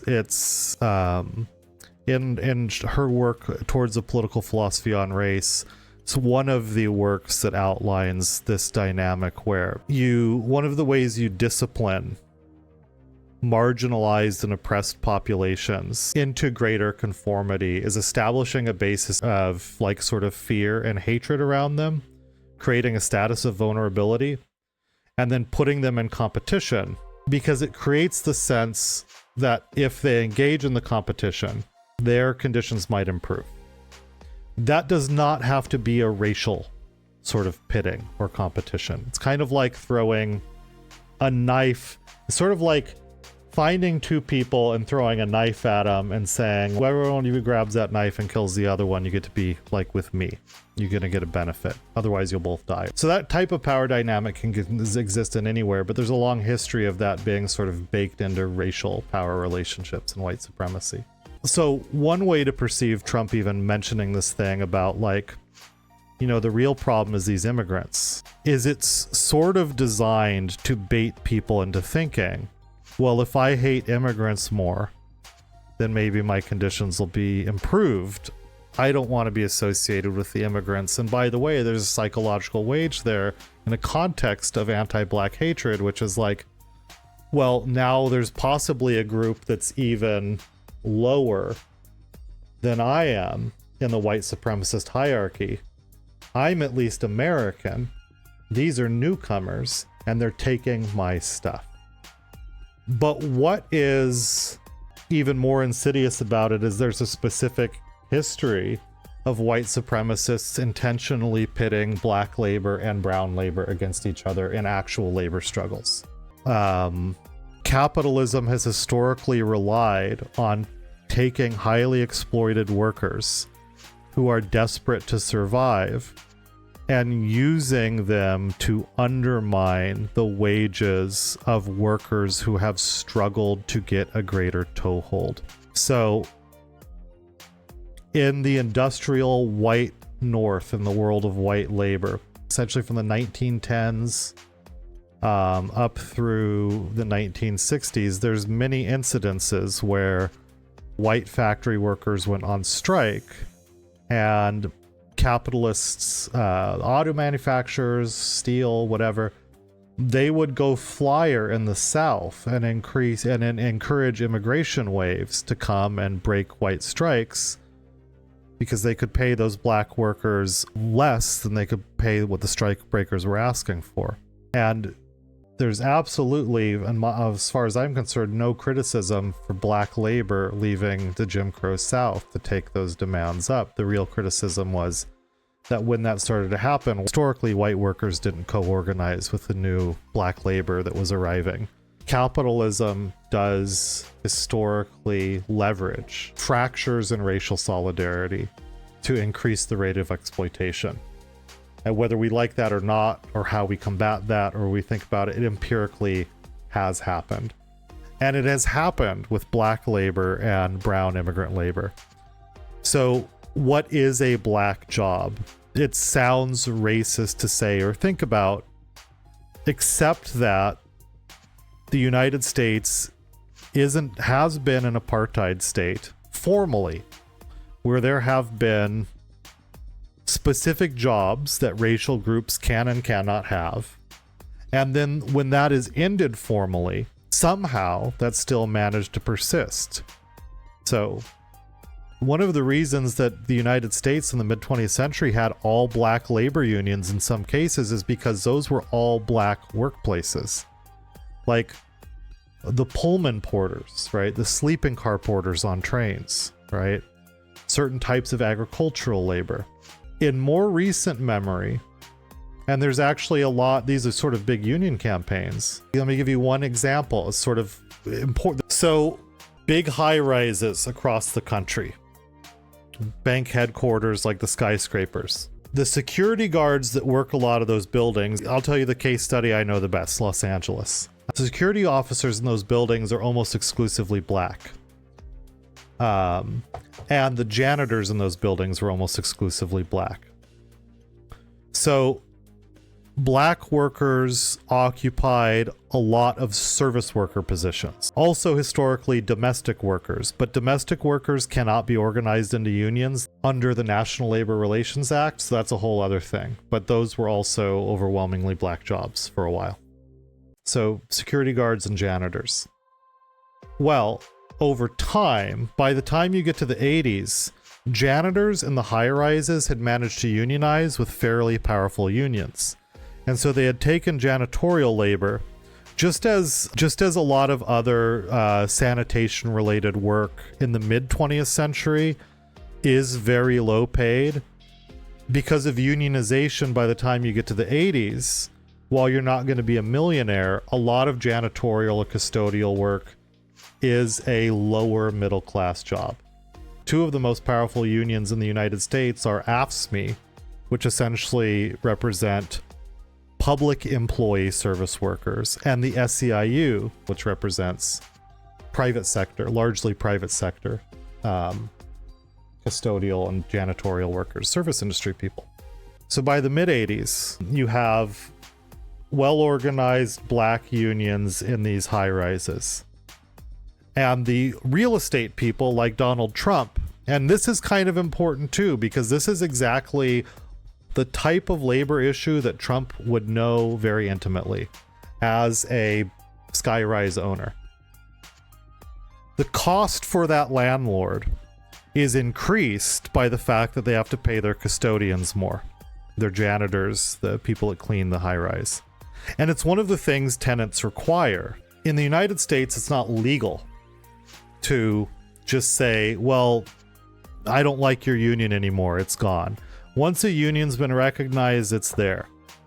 The only way you can get rid of the union is by closing your business entirely or eliminating an entire category of jobs. And so what high-rise owners did was they figured out they could manipulate the independent contractor loophole in labor law and say that we're not going to hire custodians anymore at all. We will not have employees that clean the buildings. We will have a competitive bid to hire a company, a separate company that's not our company, and they will clean the buildings. And when that happened, the ways in which cleaning services, private cleaning companies were able to get labor costs low enough to get the most competitive bid was to rely on undocumented immigrant labor. And this has happened in a lot of jobs, and black jobs, these black jobs, which actually kind of do exist, have historically been more vulnerable to that form of exploitation. It's been easier to put black jobs in competition with undocumented labor. That's not a moral judgment. It's the undocumented immigrants' fault. It's the black workers' fault. It's this predatory nature of capitalism, which is to take desperate groups and throw them one knife and say, have at it, guys. But the point is, for working class black people of a certain age, if they're working class, if they've been in the factories and doing custodial labor, members of their family have, if they're part of these worlds, there is a real lived experience of, I lost my job, and then someone who was making half what I was being paid is there in my same job. That's why I called it a kind of old fine wine of racism that Trump had brought out, because it was making an attempt to appeal to the history of or the artifacts in collective black consciousness that might be resentful towards immigrants. Trump's immigration policies are genocidal in multiple levels. And so on one hand, it was Trump's attempt to make black voters an accomplice in that. Yeah, the chances it'll appeal to black voters is not. Essentially, my assessment from the kind of more removed academic macro look at race dynamics is the types of black voters that will find that resonance sort of moving are the ones, it's the sliver of black voters that are already voting for Trump. I think that means that his statement does other types of political work to the extent that his white racist supporters don't like to think of themselves as racist. It reminds them that they can think of being anti-immigrant as being helpful to black people. The more I hate immigrants, the more I care about black people, because they're taking black jobs too. I think that's another important level to this. But probably more than any other sort of large discursive community in the United States, black political discourse is extraordinarily sophisticated, extraordinarily diverse in its perspective and critiques, and keeps up with advances in discourse made by other groups and also pioneers levels in areas of analysis and cultural education. While I'm aware that sort of black versus brown prejudice is not like completely eliminated in the black community because there are these sort of historical features that are there, my strong perception, being, again, not, of course, obviously not being black, is that black political discourse has done a lot to stamp out and address anti-brown racism. My fairly strong perception is that there's actually a concerted effort to kind of recognize that and address it with an analysis of solidarity that really like picks up in the 90s and has been very effective by the time that we get to 2024. Yeah, right. And that it exists with every marginalized non-white group, right? Like that's a part of the white supremacy game. And the work around that's never finished because white supremacy is constantly like feeding the carrot and the stick around that proximity politics that you're talking about. Like the idea of a hardline militant solidarity where you're committing an extreme moral violation of solidarity gets really like maxed out with the Panthers. But it exists much earlier as well. You know, it exists in the growing black Marxism, black Trotskyism movements that start coming out of the 30s and pick up speed in the 40s and 50s. And interracial labor alliances in particular for non-white workers have existed since the 1800s and been quite militant. There's a long history of solidarity and black-led solidarity. But I do think it's important to acknowledge that like that work, particularly done by black organizers, hasn't been necessarily a walk in the park. Like those achievements did require effort, right? And they did have to address real things. I think there's a risk of negating the accomplishments of black solidarity by not giving attention to the fact that it wasn't like easily won. people struggled to achieve that. And it's one of the ways in which the black political experience is instructive and valuable to everyone else. Black organizers that created that sort of solidarity didn't just sort of have that handed to them on a silver platter. They had to problem solve it. You have some background proximity pull. It's going to mostly appeal to that fraction of black voters that are already kind of conservative, that small group. And it reassures white people who are very racist but don't like to think of themselves as racist. Because one difference between the 1950s and the 2020s is that a white person can be just as racist as they were in the 1950s, but in the 2020s, they don't like to think of themselves as racist. They just be as racist as you like, but just don't call me racist, right?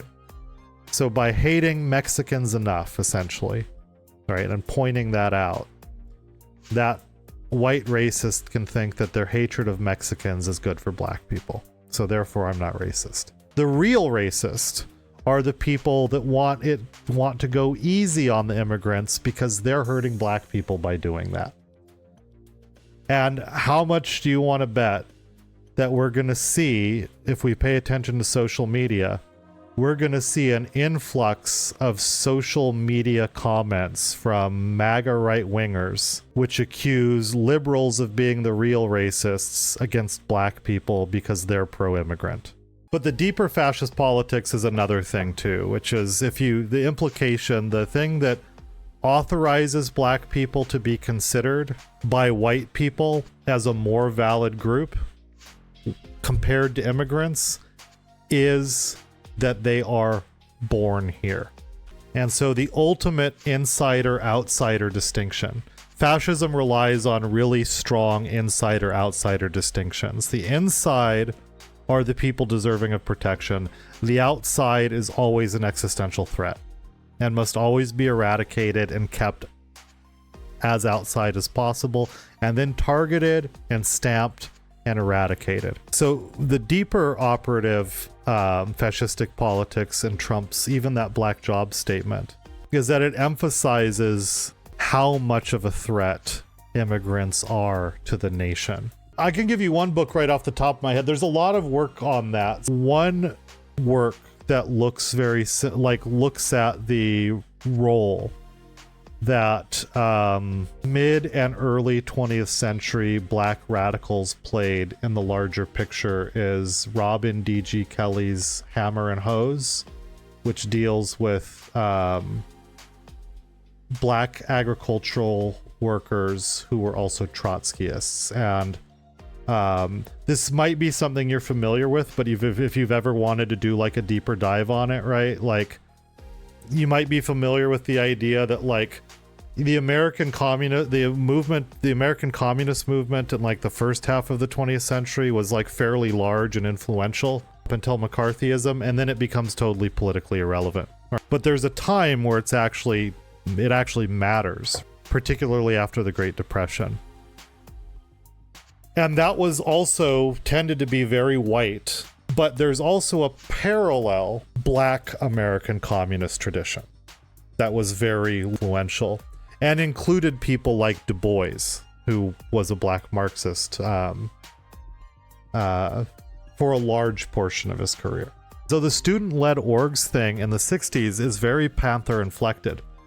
So in the 60s, like, there's strong linkages between Panther chapters and their support for like militant Asian American groups, militant Chicano groups, whether it's the Brown Berets or other groups, and student politics and the establishment of ethnic studies programs themselves. So in a lot of areas, you only have Black or African American studies or Asian Am studies, or in some cases even kind of gender studies. There's linkages with that too, because of these solidarity bonds between the militant groups, many of whom are also students, and the redirection of that to campus-based issues, which in a lot of locations culminates in demands for ethnic studies and includes attempts to establish them that start with things like hunger strikes or building occupations, and the set of more militant student tactics, right? So by the time you get to the 70s and 80s, where you have a more established student movement politics around issues like race, you start getting like black student unions that become influential in campus politics, or like groups like Mecha. A lot of the groundwork for that is laid kind of by the particular slice of nationalist groups whose nationalism also acquired a kind of internationalism, something that you might call a kind of cosmopolitan nationalism, right? So like there's a big distinction between like the nationalism of the Nation of Islam, which is very insular, and the nationalism of like Malcolm after he leaves the nation, or the Panthers, who believed in autonomous group organizing around a group's issues and autonomy for a group, but within a kind of solidarity and connection and mutual aid with other groups who were not fully liberated. And that oftentimes did also include white workers, even if white workers weren't going to join the struggle with them at that time. Trump referred to the United States as a rat's nest, and the rat's nest was essentially, we saw that configured pretty strongly. It was immigrants, criminals, leftists, and general subversives. And so that idea of like a vermin infestation has only one answer. Like it's a metaphor to refer to something as a vermin, and what it calls into question is an extermination. We should be concerned for our own fate enough to recognize a distinction between a party that is evil and corporate and another party which is using the rhetoric of extermination. That is a difference. It doesn't necessarily mean vote for Biden, but we need to have an analytical clarity that Trump is a fascist, and that fascism is worse. Like if the left can't hold on to that fascism is really fucking terrible, I am very concerned for our future. We got one of these guys, again, using the fucking Nazi vermin rhetoric on the national debate stage, unapologetically loud and proud. I think it's very clear that like from the 70s onward, American anarchism becomes very driven by people of color, and it's very informed in very pragmatic ways by the successes and failures of the 60s militant social movements. You know, whether it's the Move org, or whether it's the Panthers, whether it's Malcolm, whether it's critical takes on the civil rights movement. A lot of the discourse is driven by black anarchists and brown anarchists in particular, black and brown anarchists, and it's rooted in the analysis of attempts for militant revolutionary change and their successes and failures. So I'm anti-nationalist, but 1960s black nationalism is a particular type of nationalism, and I think it's extraordinarily informative and important for thinking about liberation itself. Yeah. And if your politics doesn't contain contradictions, then it's not going to be a good politics, because human society is complex, human freedom is complex, human consciousness is complex. And if your politics seems linear and total and comfortable, then it's probably authoritarian. And it's probably more about erasing complexity and limiting freedom than it is about expanding the range of human thought and experience. But I think even from what you're saying, I understand, and I'm very sympathetic to that tension. Also, I think some of it's just reconciled in, say, like anarcho-syndicalist thought. So one of the premises of syndicalism is that groups matter, right? Groups share experiences, groups share particular interests. If you were going to have a fuller experience of human agency, autonomy, freedom, decision-making, cooperation, and one that was at the same time more just, you would need to make space for groups to have different authorities over different things based on their proximity to an issue and based on their particular interests. And when you sort of structure agency around proximity to certain interests, then there's a way for nationalist politics to sort of fit with that. Could be a group of people that are simply like the electricians at a plant need an electricians committee because that's a specific type of thing, and electricians face certain types of decisions and it's a certain type of skill or whatever. So you'd have some decisions that are left to the electricians to figure out. But that same logic of syndicalism grafts onto cultural and ethnic interests that are bound together for exactly the same reasons. There needs to be a space for people with shared experiences to have their own authority and to be able to recognize and articulate their own positions and make their own decisions around the things that affect them most. I don't think there's anything about anarchism that outlaws or that sort of requires a colorblindness or something that requires that we make no differentiation between groups and interests. I think where nationalism becomes problematic, particularly in race-based nationalisms that are liberatory as opposed to white nationalism, is if you've read any of Adolph Reed's work, a black political theorist who's like a living one. And I don't agree with Reed on everything, because I think Reed offers a lot. Critique of nationalist politics is that it promotes something called an authenticity politics. So it's very similar to kind of what Judith Butler says about gender. So the idea of the authenticity politics is nationalist politics requires a concept. In the case of, say, blackness or womanhood, it requires the concept of blackness. Because it's nationalistic, it requires that for it to work, you have to kind of create a border. And once you start talking more seriously than developing a politics that has a real ontology, it's not enough to say that blackness or womanhood is simply something observable, like you're either black of skin or not, or you're a woman.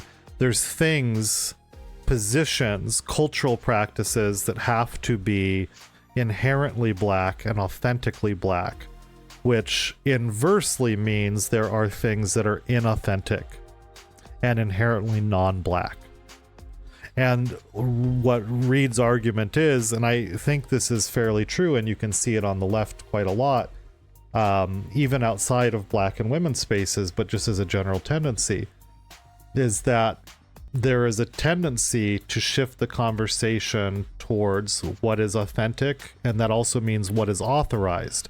What are you allowed to not do or do that would either allow you to have or lose the status of a member? And this shuts down kind of cosmopolitan cross-pollination with a broader set of human experiences, and it means that a nationalist politics at the level of the individual subject's development, like actual human growth and freedom that a human mind has access to, increasingly constricts around authoritarian policing logics that members of the group have to increasingly internalize. And if you've been involved in student politics, I've certainly sat in meetings and watched like people debate like whether it's okay to watch a film, like to just watch a movie and enjoy it, or whether, because they feel these very strong stakes that like they have to police like every little micro thing they consume or do, otherwise they won't be authentically this or that. So I don't know how people are going to perceive the debate. I mean, the way that debates work in the last 20 years is the polarization of the group of people who do vote. The amount of people who are swayed by a debate gets smaller and smaller. The amount of people that are actually undecided, because you have to have two overlapping things, or three. First of all, the people who are watching, who are undecided, who are actually going to vote. Well, that's three things right there. Have to be watching, undecided, likely to vote, And then the fourth thing is that what is said in the debate will be the thing that pushes them over. That ends up being a pretty small group at the end of the day. Debates mostly aren't good for the candidates because you're not really going to gain anything. It's mostly a risk. The only way debates change very much is if you make a huge mistake. You really embarrass yourself somehow. So unless the other person makes a big mistake, you're only taking on a risk for very little gain. I think that mainly we still have debates because it looks bad if you're not willing to debate, but they don't affect the outcomes very much. Having said that, I do think it was important to see what Trump in particular was going to say. But to the extent that if we're thinking about that group of voters who won the debate, it's hard for me to get a read on that because both of them looked so bad in different ways. And one of the reasons why some of those voters are clearly undecided, if you're just sort of paying attention, even without statistical data, is precisely because these candidates are sort of inherently unappealing. And I don't think either candidate did very much to address the reasons why they're unappealing. Trump is very clearly unappealing to independent voters because he seems like an egotistical loose cannon who's unstable. And Biden's clearly unappealing because he seems like someone who is at best too old and at worst possibly has dementia. And I don't think the debate did anything except reinforce those flaws. Biden has looked much more coherent in other appearances he's made over the last couple of years than he did tonight. This was sort of like middle level Biden. He wasn't too bad, but he wasn't great. And unfortunately, his outrage face nowadays looks like a confused face. So he sat there when Trump was talking and it looked like he didn't know where he was at. And then Biden would speak and then you'd sort of realize, oh, that's his outrage face now as a very old man. That's what it looks like when Biden's incredulous. He looks confused. And Trump did nothing but gaslight. Trump has trouble not differentiating his cult from people outside of his cult. So in his cult, he can say that I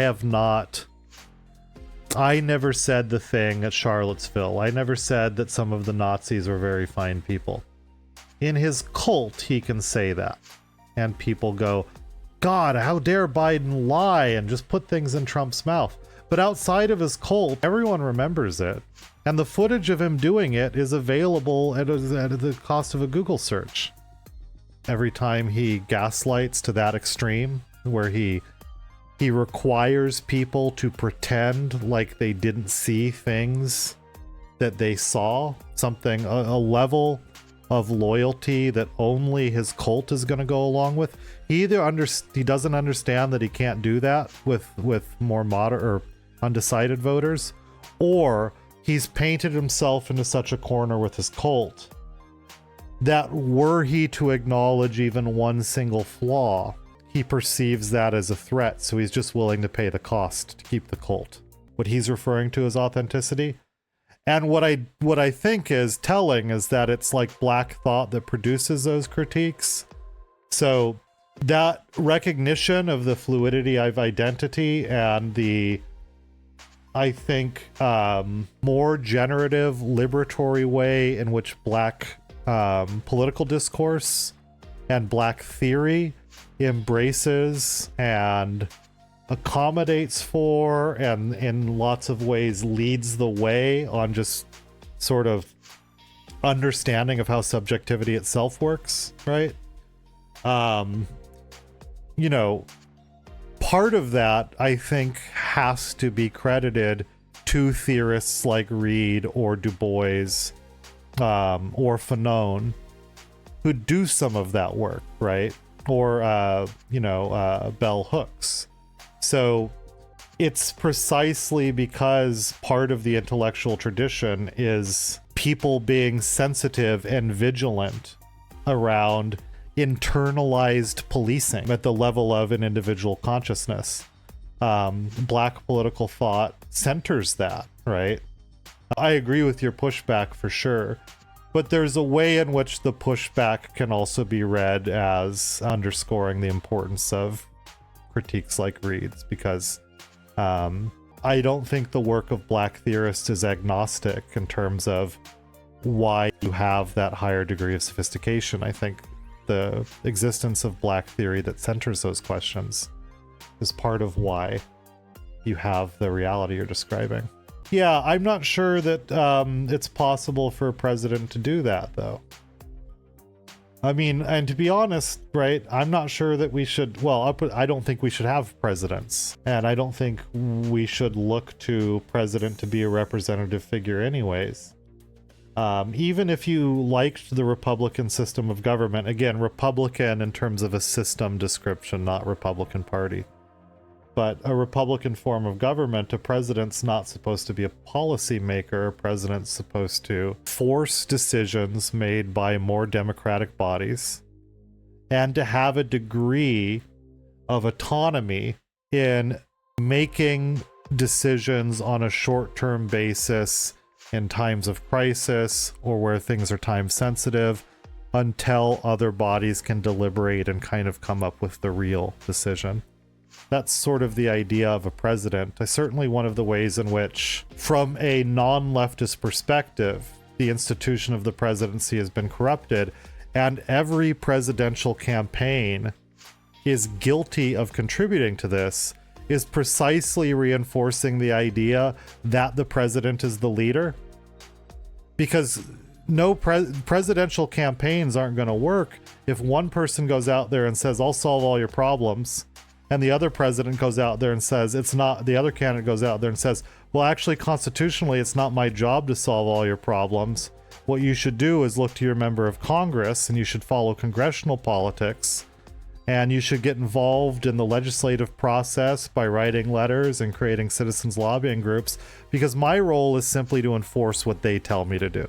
So is each election cycle over decade after decade, century after century has played itself up, each cycle further reinforces and further exaggerates the idea that the role of the president is to determine national policy, to determine outcomes, to be able to promise the American people that certain things are going to happen, to then be able to make them happen and impose them on the other institutions, and then that the president should be able to be judged as a liar or not on whether they could make those impositions, when in fact legally the president is not supposed to make those impositions at all.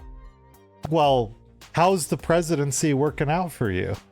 Are you satisfied with this institution? Are you really lucky? It's not possible for the president to represent all the people, is because there's no such thing as the people.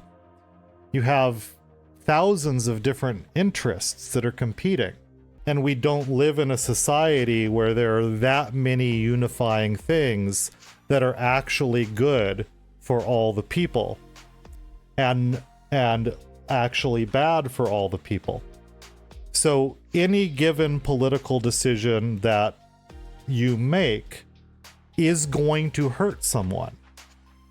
And therefore, presidents, any politician, any decision made at the national level is going to have winners and losers. Most things are a zero-sum game. There are things we could identify as public interests, right? So, a public interest issue might be something where we could empirically say an overwhelming majority of the population would benefit. And we can even take it further. There are some issues that, at an empirical mathematical level, we know would be more economically efficient, generate better outcomes, and that a majority of people support. And two clear examples of that are free college education and universal health care. For decades, a majority of Americans have wanted those things, and every other industrialized country does those things because they're economically beneficial. In the United States, our system is so fucked up that issue positions only matter if voters feel so strongly about them that they will withhold their vote if the thing is not done. That's called single issue voting. So our political system is not even responsive to majority will. Not responsive. I have a lot of sympathy with your complaint that the presidents don't represent all Americans, because there are some issues that are clearly majoritarian and clearly better for the economy, and they get held up based on essentially private corporate interests, minoritarian interests, because while a majority of people might support something, the minority of people that oppose it are wealthier and have more power, and so they overrule. But even in the clearest public interest issues, you're not representing all Americans, because there's still the 30 to 40% of people who don't like it. And then there's the smaller group of people who would be hurt by it. So single payer healthcare lowers costs for healthcare and improves health outcomes everywhere else in the world. We already have a single payer health system that we'd merely have to expand to everyone, Medicare, right? It's a public interest issue. But it wouldn't be without its victims, because all of those people that work in health insurance bureaucracies, they would be out of work overnight. So their interests are not served by it. Certainly not the CEOs and everything else of the health insurance industry. The point is simply that every political decision will have winners and losers. In order for politicians to win in any type of representative system, they therefore also have to choose which groups they're going to hurt and which groups they're going to help to put together the numbers they need. Given that, every decision you make will always hurt some people and always help other people. No. I wasn't saying with the current admin. I said I don't think there should be presidents, and you said you think there should be presidents. And I simply asked, how's the presidency going as an institution? Not an individual president, but how do you think the presidency is functioning? Do you think it's good that increases? I mean, you can see it in the American population. A larger degree of the American population is clearly buying into the idea that the president should make the final decision about everything. One of the weirdest things that Trump said in this debate was that the Supreme Court allowed the abortion pills to continue, and that if he had been president when that happened, he wouldn't have blocked it. The first thing I thought was, what do you mean block it? It's a Supreme Court decision. You're just the president. They overrule you.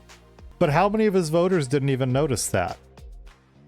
I think the president can block a Supreme Court decision. The president's the final arbiter of absolutely everything.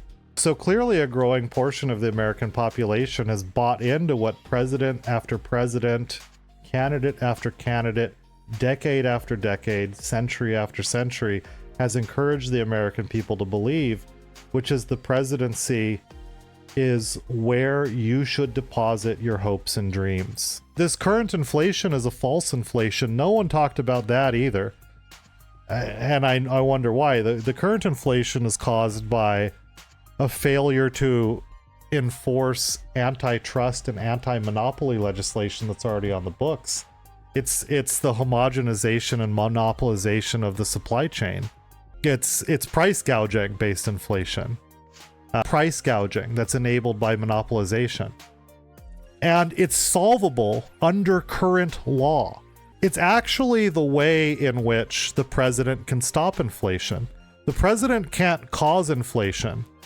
But when it's this type of inflation, and the president is responsible for legal enforcement through federal bureaucracies, the president actually has a lot of influence in the antitrust and anti-monopoly process. And neither of them were talking about using that. Neither of them weren't talking at all about what the real root of inflation is, their current inflation. But they did both promote the idea that the president somehow causes it. I have no idea how that works. And the reason why the antitrust shit isn't being enforced is really fucking obvious. It's because neither candidate wants to piss off the fucking hedge funds that are benefiting. They don't want to piss off the hedge funds and the donors and corporations that are benefiting from the price gouging.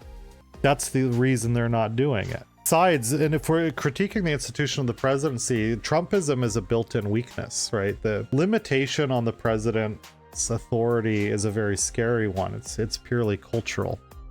And it was exposed fairly early into the American experiment by Andrew Jackson. So constitutionally, the president has less power than the other two branches. He's sort of used this idea of them being co-equal, which is true in one sense. They're co-equal in the sense that not one of the three branches can get things done without the cooperation of the other two. So you have three interdependent branches of government with elites that are chosen through different processes.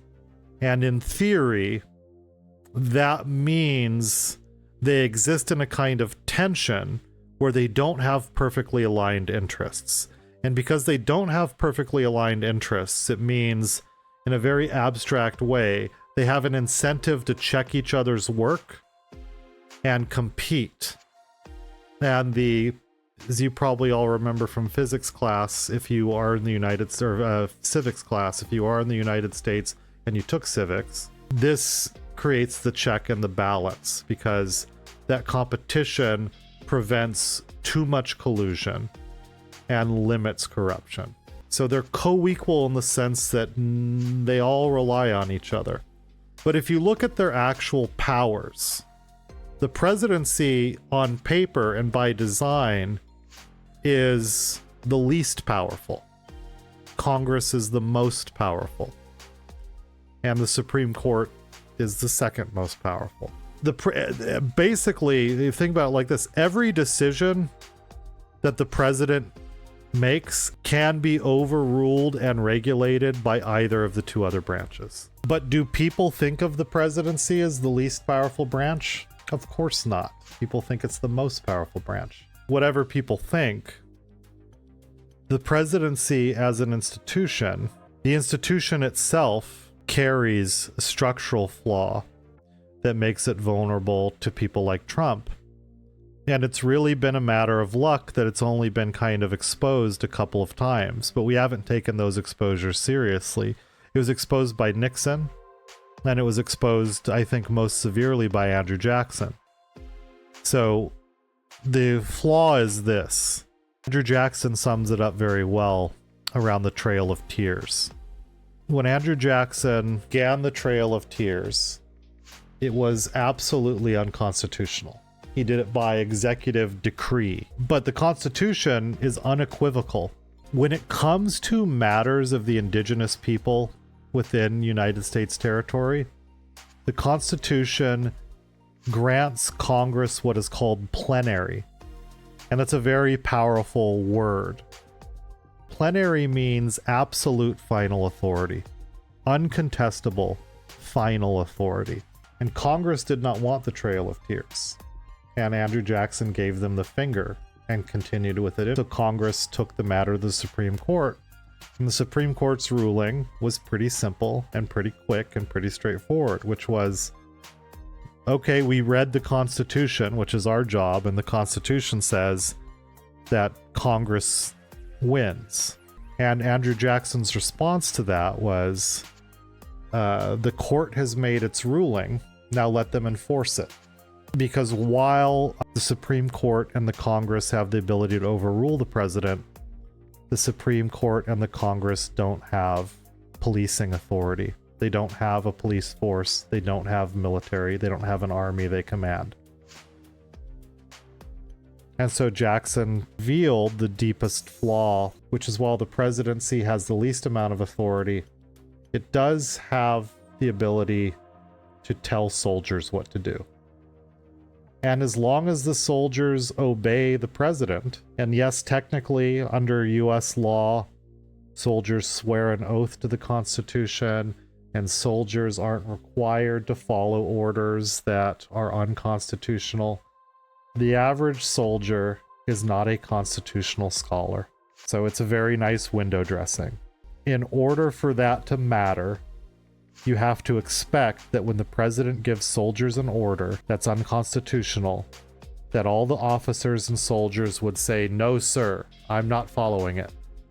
In the case of the Trail of Tears, they didn't do that, even though the Supreme Court ruled that the Trail of Tears was unconstitutional and that Jackson needed to cease it.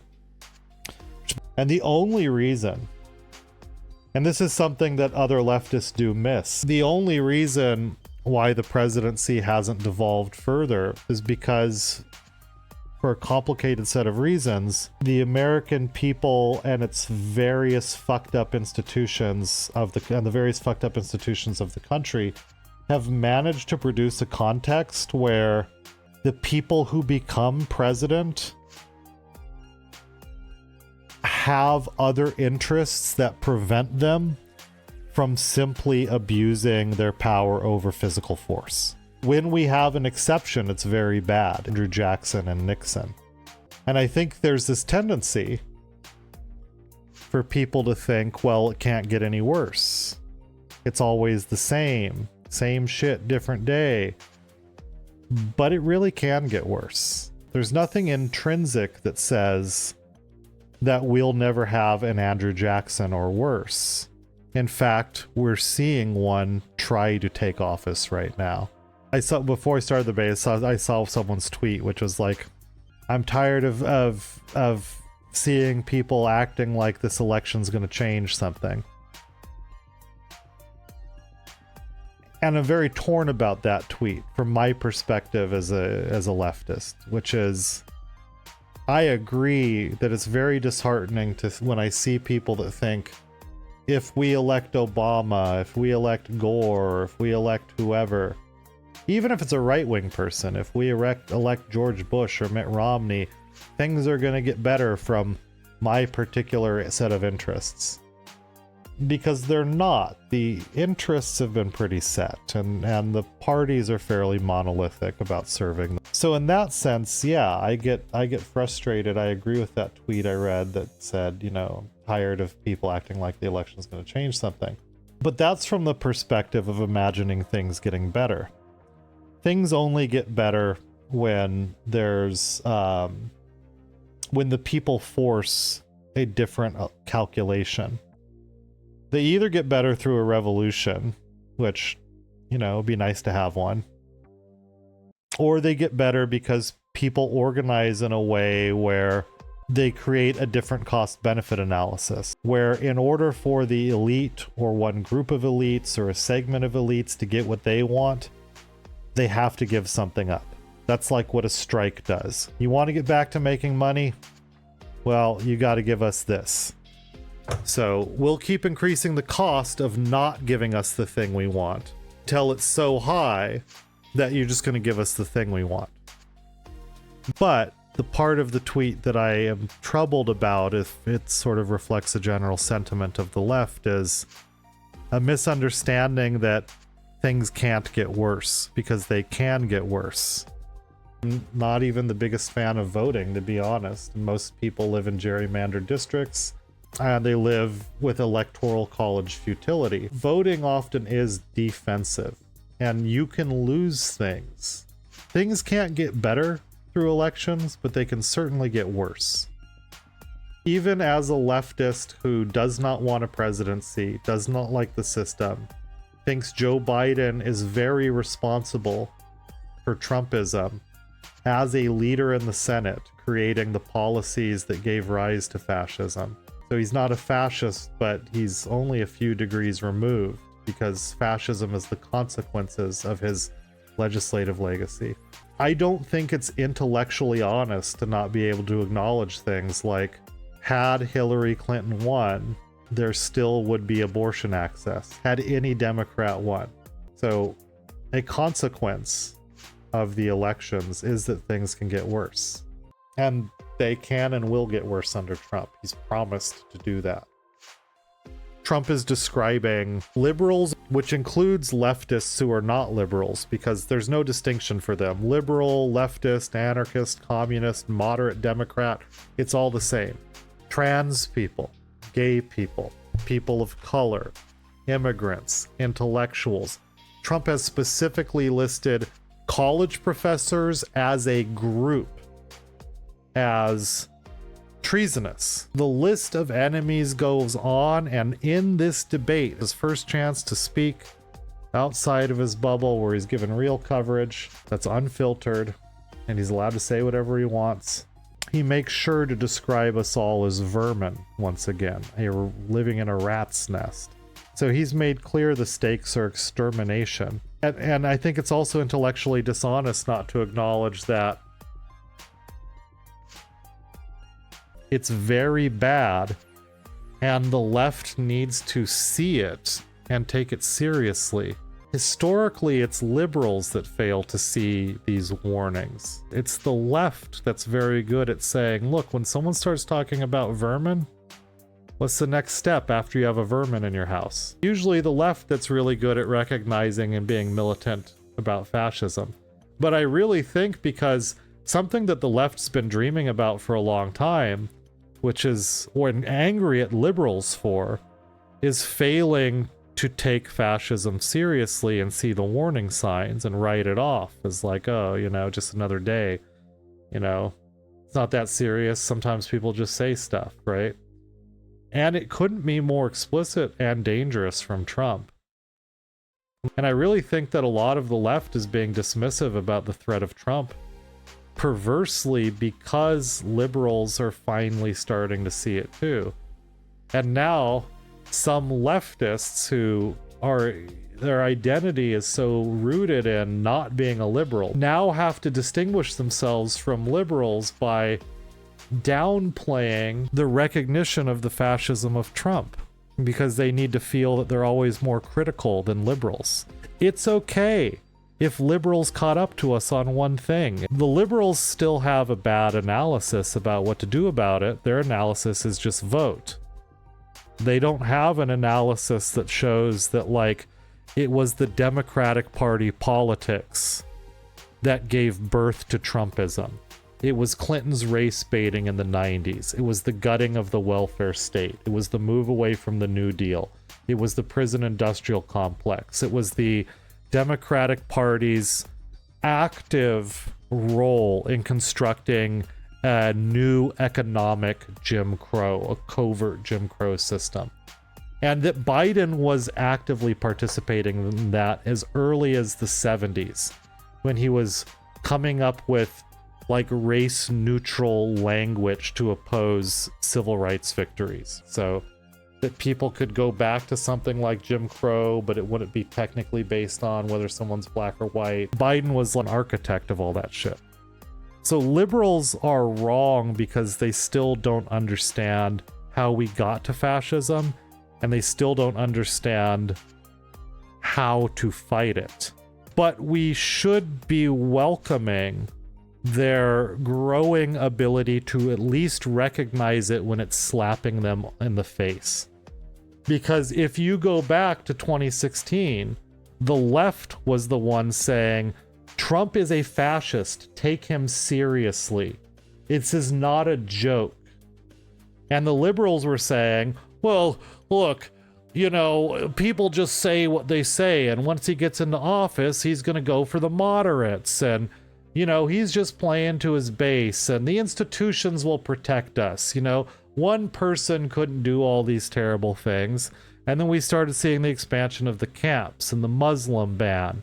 We started seeing him foment white supremacist violence, and people died in the streets to white supremacists, and Trump celebrates it. We started to see, and then he organizes a coup. And it was the left that was saying, take this guy seriously, get off your ass. And it took liberals a long time, and it took him slapping in the face. But now that liberals are like, oh my God, it's a fascist, like, we got to get rid of this guy, the left is all of a sudden differentiating themselves from liberals by treating it, well, it's all fascism, you know, it doesn't matter what you do, Trump doesn't matter, what does it matter who you vote for? In social media, you get more points by being like, the most hot takey, right?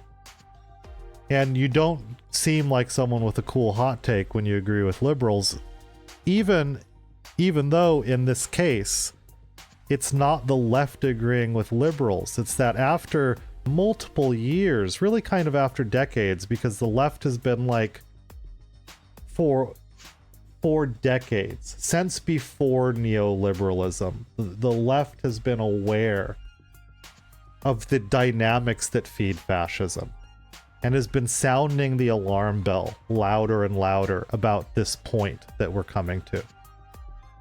It's not us agreeing with liberals. It's that finally liberals are agreeing with us a little bit, and we should be more welcoming of that. What's sad, though, is that, like, so for example, my vote's not going to matter. I live in California. The sad thing is that you get wrapped up in the vote one way or the other. But the vote really only matters for a small segment of people.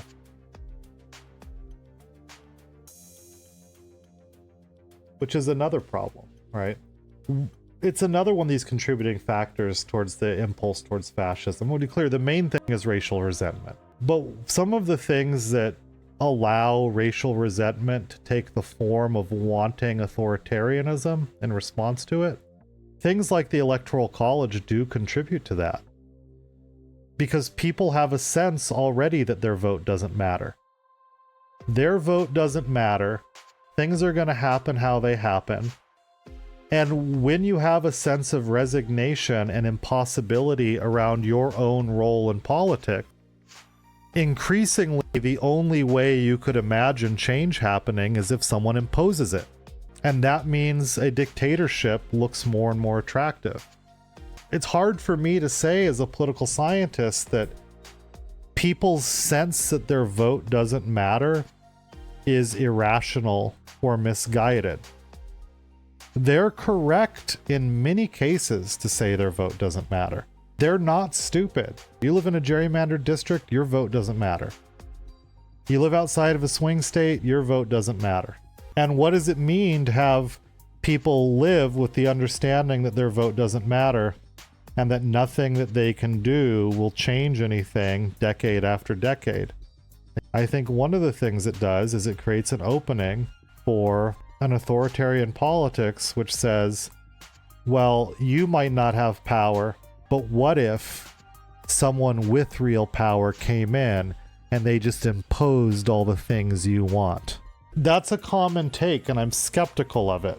And the reason is that I think that historically, when conditions get worse, people are less likely to organize. Organizing requires free time. It requires the ability to analyze and read. It requires it requires money and disposable income, like flyers, printing, buses, water bottles, pizzas for meetings. This all requires money. It requires emotional capacity. So as conditions get worse and people are more stressed and insecure, they're working more jobs, they're more worried about their kids or their own survival. They have a smaller portion of time to just like kick their own feet up and take a deep breath. It makes it harder to do things. Like organizing's work, like any other type of work, it requires space, time, energy. And in a context where people have been increasingly ground down, once Trump accelerates that further, I think it gets harder for people to organize. And I think once they organize, it's not going to be to advance the cause of anything. It's going to be to defend what they already have. So you're going to see some level of civil unrest, but it's going to be because Trump tried to do something bad. And in order to just hold on to what we have, people are going to be fighting the bad thing. There's only three options or three forms of outcomes that come from that. Either they lose entirely and the Trump thing wins. Either it's some compromise position in which people still lose, they don't lose as much, or you do all that fighting simply to hold on to what you already had. And when you look at revolutions, there's a way in which we tell a very simple story about them, like the American Revolution. There was all this taxation. The French Revolution, the people got very immiserated under Louis XVI. the Russian Revolution, there was World War I and famine. And so things got very bad and the people rose up. But in truth, or when you look at them with a finer microscope, what you will see is that just prior to those flashpoints, conditions in all of those societies had actually been improving.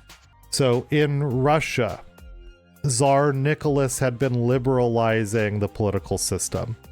They had been trying to industrialize and generate more wealth.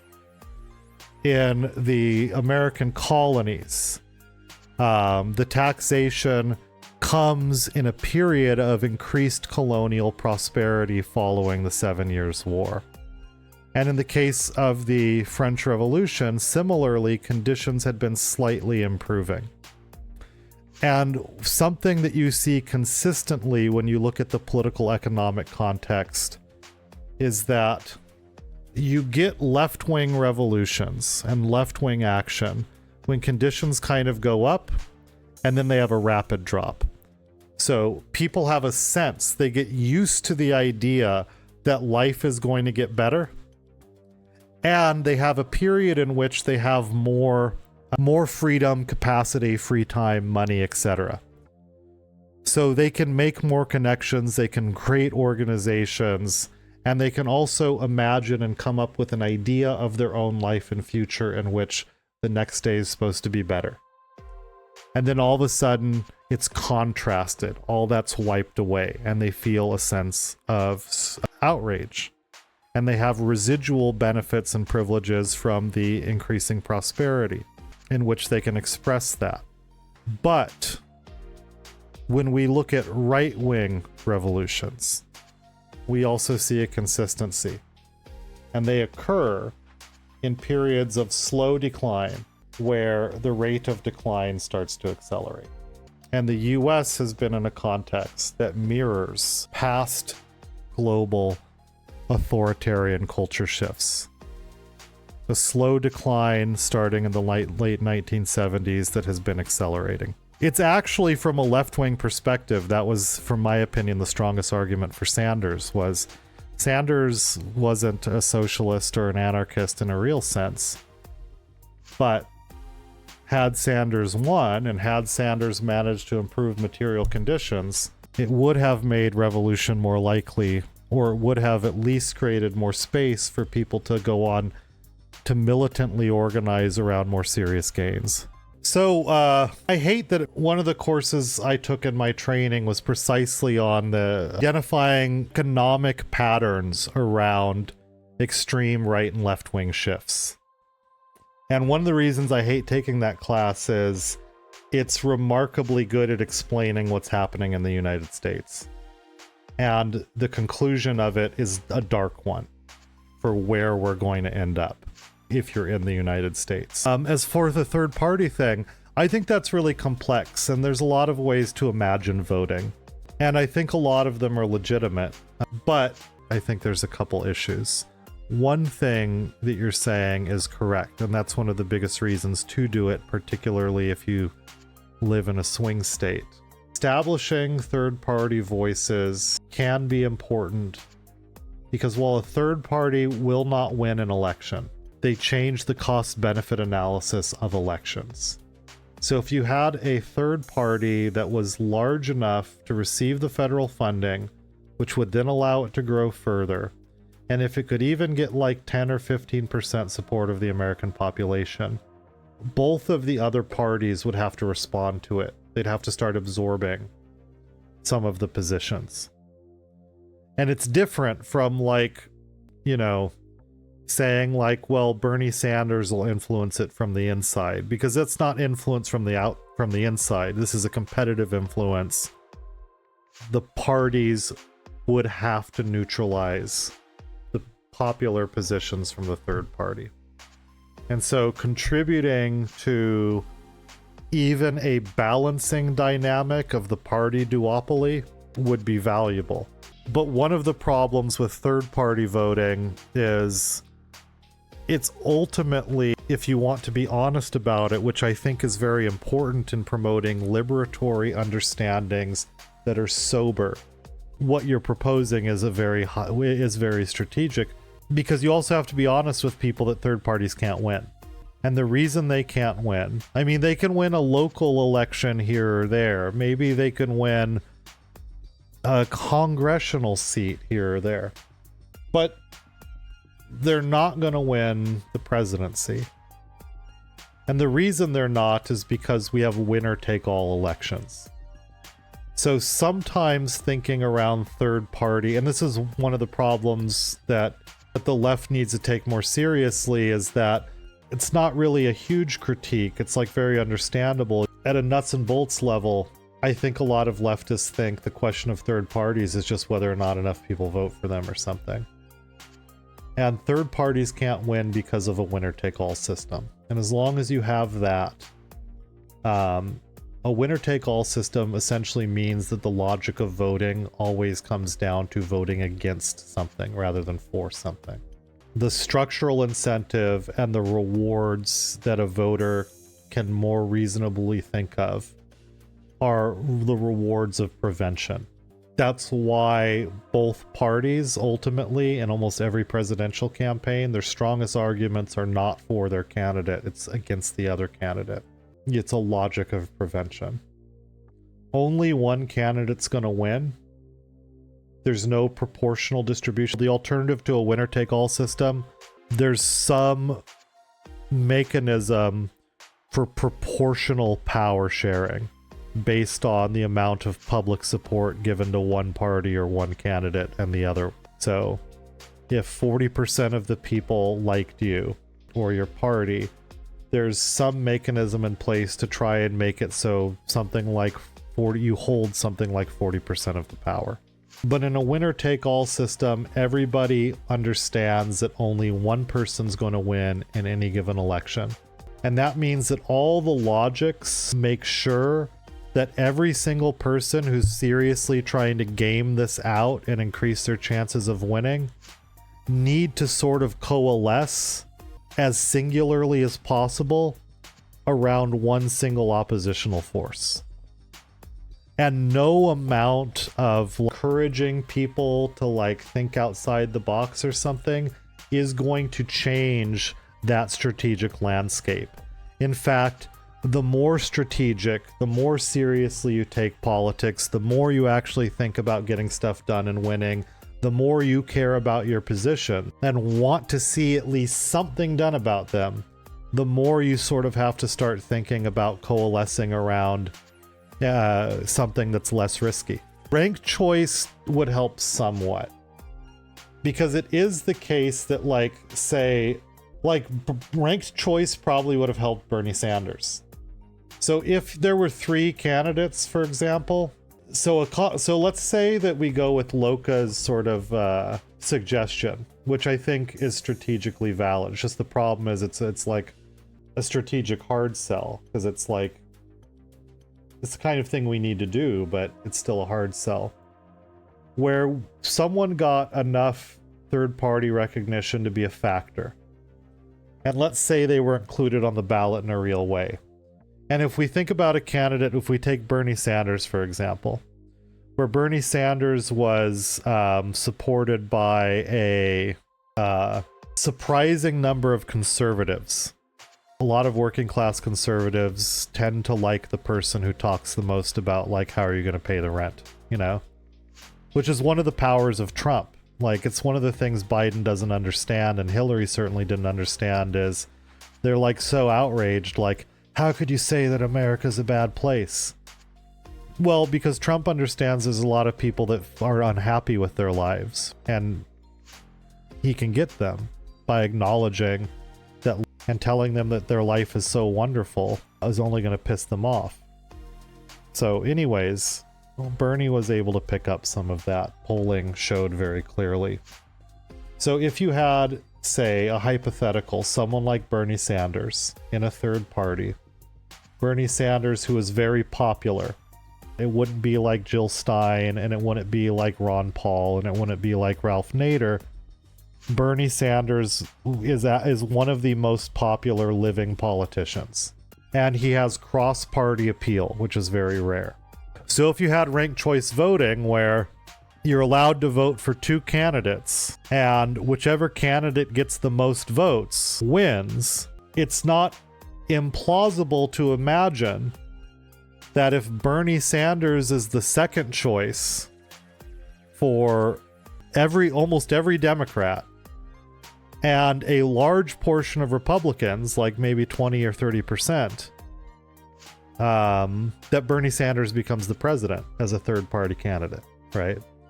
So a combination of ranked choice voting and third-party recognition could have big consequences. But the strongest way to create more requirements for major parties to be more responsive to popular demands and create more alternative policy positions from the perspective of keeping a representative style of government, which, by the way, I am not even in favor of.